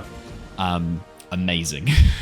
And then with the rest of my movement, because I use a bonus action to use dash, I'm just going to run all the way back to within 65. I think I can go because I moved 15 to get into range. So I'm just going to move all the way back to this. Because you've got that 80 feet point as your here. dash movement. That's right. Yeah, It's insane. So I'm right there, and then Eleanor will just dodge as she does without a command. Alrighty. So she'll probably just keep eyes on Severin as he bobbles ominously in the air. Brilliant. Mira. All right, let's do this. 5th level fireball straight at that black dragon, please. That's a dexterity. Oh shit. Saving Not throw. mucking around. Dexterity okay. saving throw Yeah. with disadvantage. Disadvantage. Get rid of it. Get rid of it. 12. Ooh. I've not had good luck on my What was dex that saving laugh? throws tonight. Just not going well for Oh me. boy. So it's 40 35. 35 plus 12. 40 damage. Mira, how do you want to do this? Wow. That was good. That's And good. that's That's a good. that's a 5th level spell, isn't it, Mira? It is. I didn't Which use actually- I didn't change it though. That's I don't true. know. That's true. You didn't change it. Okay. 40 points of fire damage. How do you want to do this? Yeah, she's just like, It's everything above Like- 5th level that automatically triggers Avazan. oh, okay, yeah, above 5th level. Okay. Yeah, she's just like still kind of wreathed in flames, and she just turns and points at the portal and says, "Enough," and it just like explodes in fire. Literally, it just explodes into flame, and when the light dies down enough that you can see the dragon, the portal, they're all gone. As that happens, the dome of force around the central portal flickers and dies, disappearing. Oops, that's not the right one. Oops. Oh, Bring it back! Hey, the portal's gone. we did Bring it! it back! did it. Hang on. Oh, that's right. I remember now. The dome of force disappears. There we go. Nice. As it falls down, Severin is still sort of twitching, hovering in the air. The tiny crack in space begins slowly sealing, and you hear from inside a voice calling out, "Severin, I expected results." Anything else in your turn, Mira? As a bonus action, I'm going to regain 4 sorcery points by spending a 4th level spell slot. Oh shit. I'm just going to switch across to music. Sorry, that was a bit of a rough transition. I've done better transitions. And I'm actually going to back up into this wall a bit. That's very fair. Or do I? No, I don't. That's what Owen You wants don't me back to up. You don't back up, Mira. Actually, you know what? I'm going to take 1 step towards the portal, actually. Yeah, let's do it. do. Brilliant. Alrighty. Next up in the initiative order is Lockie. All right. Fitting. Wall of Force is down, and he's already got his fly. Yeah. So he's going to do the full 60 feet straight towards the center of that portal. And then when he gets there, he is going to cast at 3rd level, lightning bolt straight into the little box that he's carrying. Okay. No. Okay.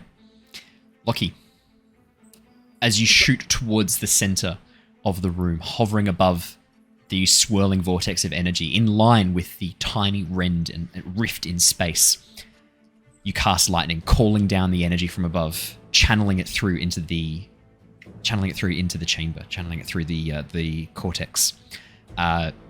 Roll the damage, please. 36 points of lightning damage. Don't take this. I need you to take half of this, please. Okay. So 18 points of lightning damage. As this bolt of energy shoots through, you watch as Lockie, sort of arms flown out from beside him, like hovering in the air. Lockie's form begins changing. Sections unlocking as parts of him begin slowly changing, opening up. And you see inside sections of this movable liquid-like metal, almost like quicksilver, but the color of bronze, shifting and moving and undulating towards the central core, towards the cortex. Lockie, that is your full move and your full turn. Yep. Severin. Okay. Severin drops to the ground and lands. And as he looks up, this grin splits across his face like an open wound, revealing these sharp, jagged teeth, half human, half dragon. Ha! Yes, my queen, I shall deliver results. He is then going to...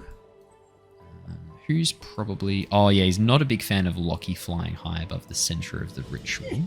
Oh, no. He's also not a big fan of Lockie. Okay. Because of what happened before. Severin immediately flies up towards you, Lockie. And now that he is in his draconic form, he is going to try and... Oh, and a long dragon-like tail has grown out from behind him. He is going to try and tail whip you. Does an 18 hit? Nope. Okay. As he slams it against you, it just ricochets away as that quicksilver-like bronze moves and defends you and blocks this attack. He's going to make another attack. 23. Yeah. Okay. 23 hits. That is going to deal... really? 16 points of bludgeoning damage. It's not enough. And I need you to make me, please, a strength saving throw as he goes to basically bat you out of the air. Yep. Oh, And no. that's a +4. Oh, And okay. I will also add my The 15 Flash of Genius. So your reaction. and So the Bardic Inspiration. Oh, my wow. Bardic. Yes. okay. Ooh, huge. Oh, Oh, no. 16. It's no wait. Yeah, 15. Oh, it's only a 16. It's only 16. Lockie, that's just enough. I was just faking you out. As Severin swipes No way. across with his tail, trying to knock you out of the air, and then comes at you with these 2 jagged claws that have replaced his humanoid hands. Something about the energy currently surging through your body holds you in place, and he is unable to throw you aside. Seeing this, Severin is not very happy. but that is his full go. Jin, it is your go. Okay. I'm going to move 60 feet. Yep. Oh, no, not actually, no. I'm going to get within... Okay. So I'll move... 60 feet, There. pretty much. I'm trying to move... Yeah, so it is about 60 feet. Yep. Don't worry about the illusionary things just for now. Oh, I do need to actually add the mages to the initiative order now that the ritual is complete. Oh yeah, he's still alive. That's right, they're at the end of the round anyway, He's so that's 60 fine. Okay, he's 60 feet away. Okay, so I have... I'll just put this back. Okay, I'm going to cast Eye Bite. Okay, on you and your steed. Yes, it is a 6th level spell.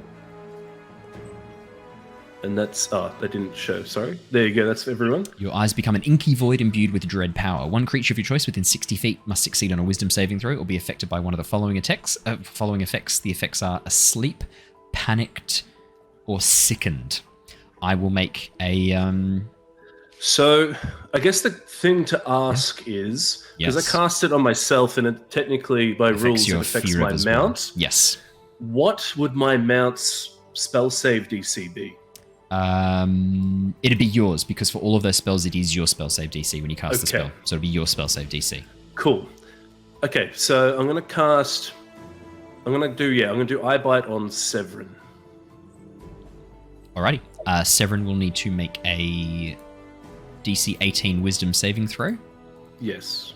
That is a 9. He is going to use his secondary legendary resistant, his second legendary Cool. resistant of the night to cancel. As you turn towards him, this inky blackness bleeding out of your eyes like tears. He locks eyes with you, realizes what's happening, and no! And activates this effect, cancelling the spell. For him. My fear Your F mount then does follows it up. another... Yep. I thought you might do that. I'll make another wisdom saving throw. 15. 18 spell save. Okay. Nice. He is not going to legendary resist this. He will now be asleep, I think. Asleep might be hard because I think he might be immune to that. I don't know. You I'm going to don't go know. with the safe one, and I'm going to go with sickened. Disadvantage on attack rolls and ability checks. Nice. Amazing. Yep. That's a great that's I think- and he doesn't. At the end of his turns, that is awesome. Huge. And what's the most this sick is a looking concentration face eye they do? bite, so I Yep. can just keep pumping this out for a minute. Yep. 2 per turn. That's insane. That's great. The sleep, I don't know about. The sleep, I'm just not sure. Chat have just redeemed points. They have just given advantage to Severin. I will roll that again. What? I will roll that again. Oh, It's only a 16. It's still not enough. Okay, Oh, it that's fails. brutal. Oh, shit, was close though. 18's the DC. that is. Brune Brassax, Oh, wow. pure chaos. That man. Just Love it, lol. though. Oh, I love a good. I love a good What a way to lol. go, man. Good job. Okay, I'm gonna say. Yeah, cool. I'll stay within 60 feet. Actually, I moved 50 feet to get here. I'm gonna move Yep. 10 back. 10 feet back, easy. I think let's just be safer as much as we can. I still have my bonus action, ironically. Shana. Was Jin gonna finish his bonus action or? You know what? I can't because I cast a spell that's a level. There's and no I have bonus action bardic spells left. Sweet. So go ahead.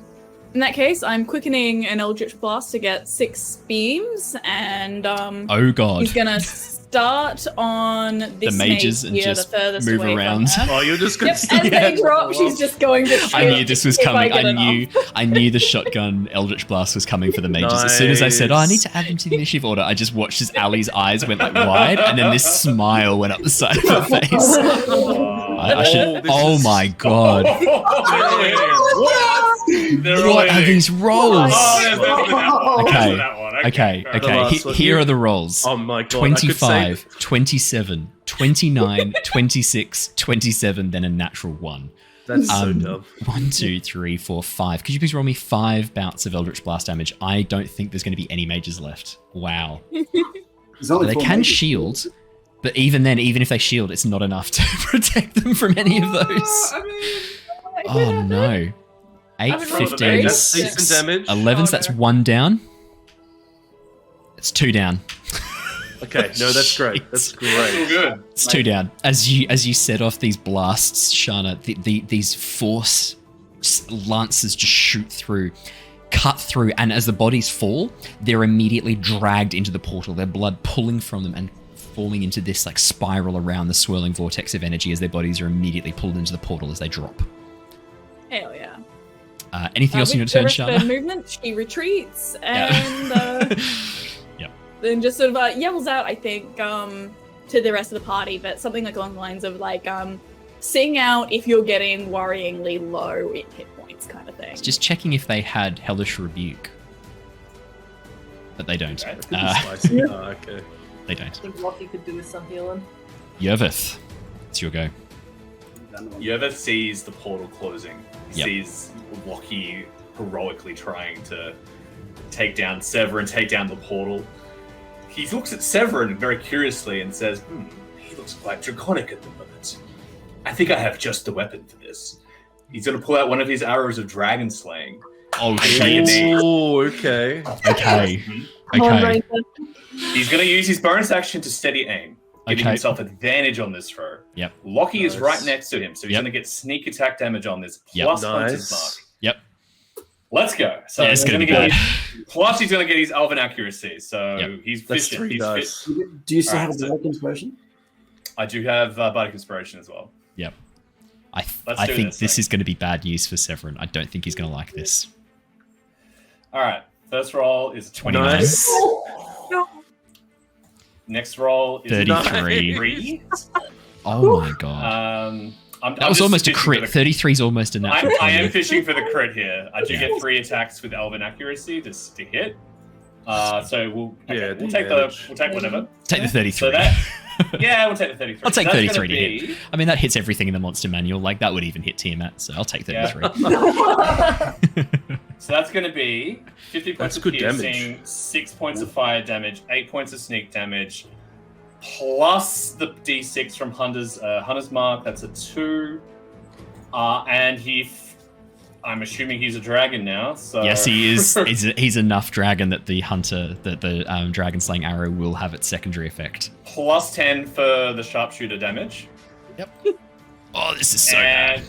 And Oh, 33 points of 33 points of damage. So in a single turn, you just did over 100 points of damage to him. Or I think it's just under 100 points of damage, if my math is correct. He does have to make a DC 17 Constitution save, or I'll he do will that take now. half. But if he fails, he'll take the full 33. That hasn't come through. That is a lot of damage. He fails. I think he would legendary resist this though. Although he'd have to. No, he has to. Otherwise, he has to. You don't know how bad that was. He has to legendary resist it. It's only for legendary resistance. It's just he can if he fails a saving throw, he can choose to succeed instead. That's all it says. So he will Okay. he So will he choose to doesn't do succeed. bad, So it's though. still half damage. Oh, that's so bad though. That's really interesting because I still have another attack. Oh, Do you have another arrow of dragon slaying? Oh, I have another arrow of dragon slaying. I really want to kill him. Oh, this isn't going to be good. Yep, please do. I'm banking on this like absolutely being like if I can get him down and stop Tiamat from coming through because I was saving the last arrow for Tiamat, but this might be it. Yeah. So I'm gonna fucking do it, man. Yep. Yep. Hopefully I hit with this roll. Okay. This is brutal. Okay. Whew. I already get the steady aim bonus on my first attack, so Yeah. this will be just a regular Just a straight attack. roll. Regular roll. 23 is good. 23 is good. 23 hits. 23 hits. So that's going to be 12 Nice points damage. of damage, 12 piercing, 4 fire, no sneak because I already got it on the first roll, plus Yep. the d6 for the Hunter's Mark. Okay, this is the big boy. I'll make a con save. Come on, 10s. Oh, okay. 30. What's the DC? 17. 16. What? 30 more points of damage. Yervith, as you just unleash these two arrows, the shard of dragon scale forming the arrow head, his back is to you. He's focused on Lockie. He's trying to prevent whatever Lockie's doing. As the arrows into his back, he sort of like pauses for a second, and then as he goes to turn, the second arrow back into the side of his spine. Blood begins slowly pooling from his mouth. He sort of reaches up a hand, kind of confused, and touches this blood, and looks down at the 2 arrowheads protruding from inside his chest. What is this? And begins throwing up and coughing up some more blood. You underestimate us, Severin. That will be your downfall. Can you make me an intimidate check as you just did like 130 points of damage in a single attack? Or not a single attack, but in a single turn. I have a -1 to my That's okay. intimidation. Just make it. I'm so ready. Oh, 1. I kind of imagine. Do you know what it was? The way I interpret this. He doesn't hear you. He's just like, as the blood is sort of pulling out of his mouth, he's just looking down at these 2 arrows poking out of his chest. He doesn't hear you. Like, he can't hear what's going on over there. He's not acknowledging what you're saying. He's just so focused on the blood pulling out of him. He doesn't really understand what's happening. Mira, I believe it's your turn now. Yep, my turn. I'm going to take another step forward. Yep. Hopefully. So I'm in range, and I'm going to cast Immolation. Oh. But I'm going to use my amulet to change it to lightning damage. Wow. And you're going to hit Lockie with that too. No, it's Okay. a single person. So, so flames. Wreath. Yep. I'll just put it in the chat. Wreath one creature. Oh, that's right. Yeah, immolation. Yep. Yeah. So it's a dexterity saving throw, which he has. Does he have disadvantage on? Because he's sickened. He does. Because Yeah. he's sickened. Would that have affected his constitution saves as well? No, I should have rolled with hold on. I think it's disadvantage. just No, it's it just says... attack rolls and ability checks. Okay. Oh yeah, alright. attack rolls and ability checks. Okay, no, cool. Yep. Good, I did Still do that right. dexterity save. Yep, you're good. Yeah. DC's 18. Oh, fucking finally. 22, that's better. There you go. That bloody time. I've rolled so badly for saves tonight. Oh. Okay. So 8d6 yeah. fire damage. Sorry, 8d6 lightning damage. Oh, Lightning. halved, yeah. Halved. 4 halved. Hey, that's still really 34, that's still 17. My math is Okay. correct.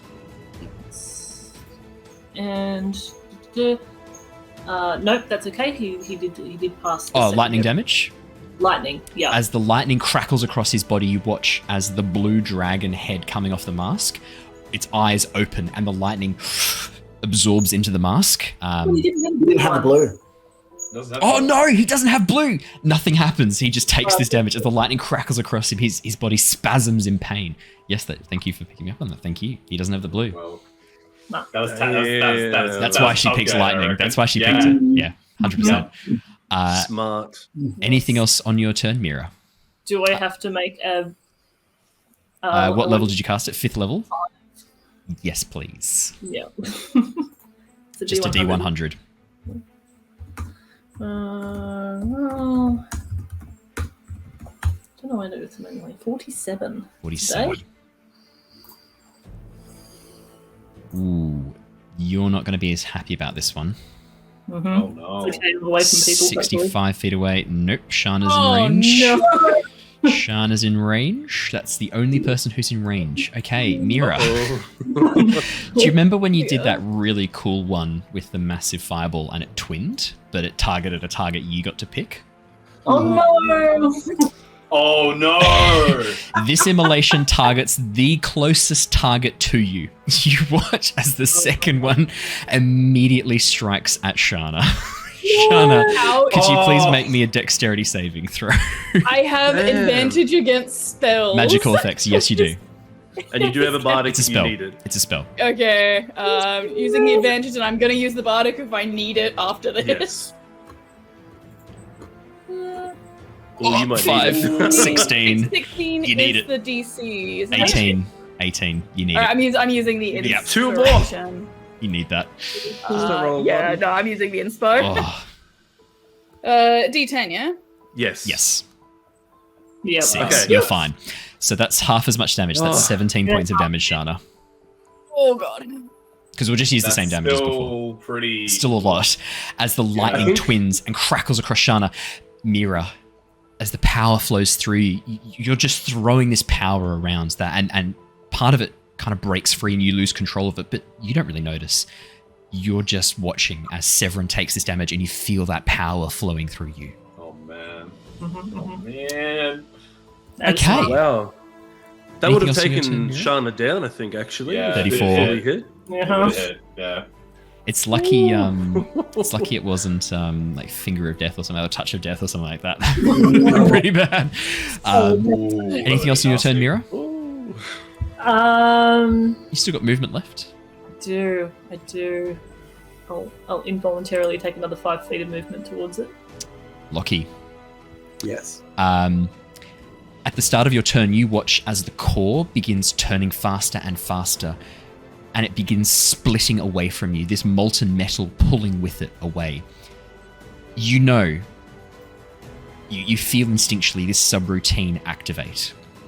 And we're going to pull you out of initiative for a moment, Lockie, as suddenly parts of your database begin reconnecting. You're no longer flying above this massive open chamber, the Well of Dragons, watching as this rift in space-time is attempting to open. You're standing back on the Sky Castle once again, looking out across the cloud layer, feeling the wind blow across your face. And as you turn and look next to you, you can see Sinmare, your creator, the giant who made you, standing there. Long white hair braided and tied around, falling down very gracefully, dressed in these very elegant white robes, with a belt around her waist filled with all manner of tools for tinkering, for creation. And as she places a hand on your shoulder and looks out with you, she turns towards you. Lockie, I'm concerned that a time will come where you might be in great danger. I have a experiment I was hoping to run, but it's the sort of experiment we only really get one shot at. And I'm afraid for what it might mean for you. What kind of experiment were you thinking? All this talk, the gods talking against and working against Anam, the elves and dwarves breaking the pact, dragons breaking the pact. I'm concerned that something might happen to us. And if that was to happen, I need a way to keep you here so that we can come back. One day you can bring us back as well. But I won't be able to test this before I create this device. What? It could be dangerous for you. Well, you've never steered me wrong before. And if this is what you wish of me, I will carry this. Lockie, I designed you to be a thinking machine, a person with a mind and soul all of your own. I ask this of you, but you have every right to refuse. I am not your creator, Lockie. I merely helped bring you into this world, but I am not... You should not hold me above yourself. You should make this decision for you. Then, as my own thinking being, I accept. Come, we have a lot of work to do. I might have to power you down for a moment. I don't want this to hurt. That's fair. It's been a while since I had a rest. With that, the vision changes as you see the world around you turn black. And when it restarts again, when your databank begins recording once more, you're not sure how much time has passed. You're lying down on a stone table. Sinmare standing above you, looking at you with concern in her eyes, and holding a very familiar object. The cortex. Lockie, can you hear me? Are your audio receptors back online? Lockie? Whoa, yes, I'm awake. I was having a very strange dream. I had some trouble integrating the device. I don't think it's going to work as I intended. The rest of the upgrades I put in place have worked perfectly, but the power source, it doesn't interact with your core very well. The Nexal node, there's too much interference. There's no way to make you integrate with this, to interface with it as I'd hoped, so I don't think it's going to work. I'm sorry. That's very strange. See, I had this dream. It did work. I was flying somehow. I think something has happened. The memory glitches a little bit as you now start acting not as Lockie would have acted in the past, because this is all sort of happening in your mind. The memory kind of glitches a bit, and you watch as the sky outside turns dark, and you hear this tone. Low at first, then rising louder and louder. And you know that this didn't happen now. This is wrong. The memories are becoming conflated, becoming joined together.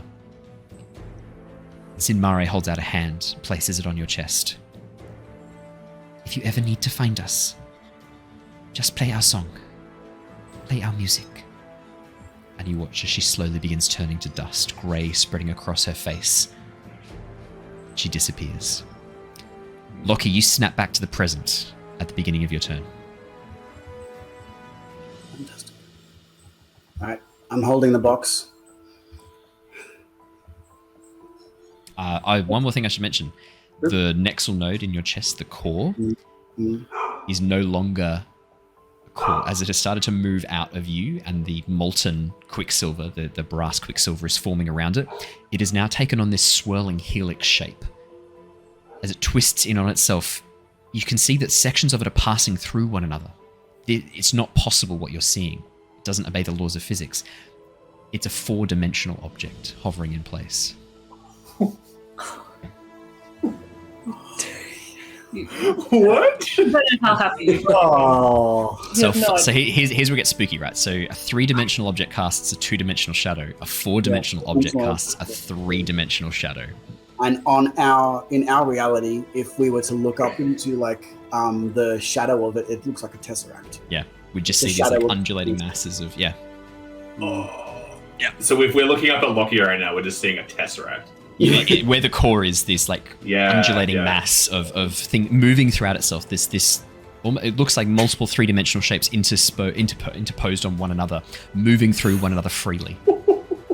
All right. What the fuck? Yeah. I don't make the rules. This is actual physics. This isn't even D&D. This is just actual real world physics, theoretical physics. Lockie. Okay. So he's going to line up the center of this tesseract, and he's going to hold on to that box that he used before to try and punch the hole in the side. And he's going to wind it back up again. And he's going to set it with a click on his chest. The cog's going to spin it, and it's going to spin, and it's going to play the music. Like a music box. Like a music box. Lockie. As the tones begin ringing out through the cavern, you hear from inside the portal. No, what is this? The tone almost hits the resonant frequency of the chamber. All of you can feel it reverberating through the area around you. And you watch as Lockie begins shifting and changing, his form opening up, growing impossibly large, as he begins transforming into a massive circular gateway above the pit. What? As Lockie's entire form becomes a planar gateway. Oh! Lockie, I'm going to take you out of the initiative order for the moment, as you are hovering above in place. Not able to interact for the moment. What? Anything else? I would say probably there's not much else you can do on your turn, so we'll move over to Severin. Yeah, I attacked Severin with my sword. Can I just roll onto him? Severin sort of seeing this occur looks very confused. He reaches down, pulls out a vial of red liquid and drinks it, and regains some hit points because he is not happy about all the shit you guys are doing to him. He is then going to, seeing Lockie hovering in place, not really knowing what to do with that information, and then looking down at Mira. Oh, he's not a fan of Jin with the eye bite. Yeah, Jin's made him sick. He's not a fan of Jin. As he sees you, Jin, he is going to flap his wings and fly 60 feet, 5, 10, 15, 20, 25, 30, 35. I'm 70 feet away. 60. Yeah, he can't quite get there. Oh, no, sorry. He won't do that. He won't fly. He is going to do fiery teleport. You watch as he disappears and appears with... He can move... Oh, he can only move 60 feet. So he will move up and then he'll do the fiery teleport as an action to appear right in the middle of your clones. Every creature within 5 feet just takes damage. There's no save for this, unfortunately. It is 5d10 damage as he appears in the middle of that group. 1d10 damage. I deal 1 damage. 5 was the average. Sorry. So it's 5 was the average. It's 1d10. I rolled 1. So, Jin, you take 1 damage. Oh, hold on. So he appears in range. Oh, wow. Jared, what are you doing? So did you... So he moves up and then does an action. He went 10 feet and then he did this teleport? Yep. To appear right in the middle. Is it a spell? It's a spell. I'm going to counterspell that teleport. Oh, shit. What level are you counterspelling? Oh. I don't have many spell slots left. I'm going to go with a 4th level. As he holds up his hand and goes to cast, the spell just fades away into nothingness. You are a constant thorn in my side. I will have my moment to kill you, and it will be swift. That's his full turn, unfortunately. The mages get to go next. I'll bring us across to the map for this so that you can appreciate the horror of what we're seeing. One of the mages is going to target Yervith, who just dealt a shitload of damage to Severin. Severin's also getting away from Yervith, you might have noticed. He's literally running from Yervith. I just wrote that in the chat. As he says you're being a thorn in my side, I'm like, I thought my 2 arrows were a thorn in your side. Like, what the hell, man?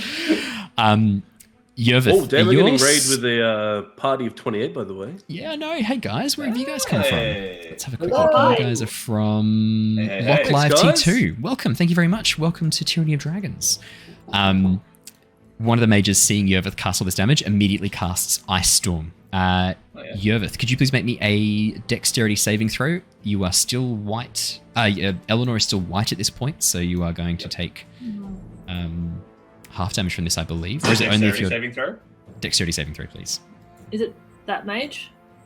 This one. I'm just out of range, sorry, Yervith. 22. Yervith, that is a pass. An easy pass. That is going to be 8 points of bludgeoning damage, halved to 4. That's totally terrible. Fine. And 16 points of cold damage, halved to 8. So 12 points total. Yeah. Nice. I eat that for breakfast. Alrighty. You eat that for breakfast. Yeah. Alrighty. Next up is the mage towards the top. Yeah, he's not like a new Jin. Because you're the only one in range. He is going to cast Fireball. Sure. Can I please have a dexterity saving throw? Damn. Oh, damn. 26. 26 is a pass. That is going to be half damage. That is going to be 26 halved to 13. Cool. So, or quickly as well, Severin needs to do a wisdom saving throw to see if the sicken stays around. Eye bite. Oh, at the end of his turn he does, correct. I will roll just again. to see if it sticks around. Okay. That's a 9. I'm guessing it sticks around. Yeah, it sticks around. Now, I have to make a concentration check. Yep. So 13, what would that be?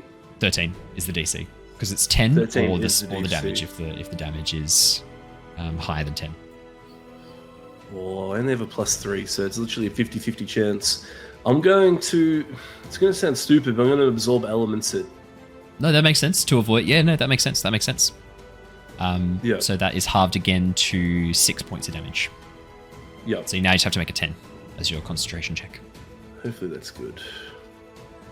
17. I would have saved it anyway, but Absolutely. I didn't know that. No, but and 17's good, so that you pass the concentration check, which keeps up.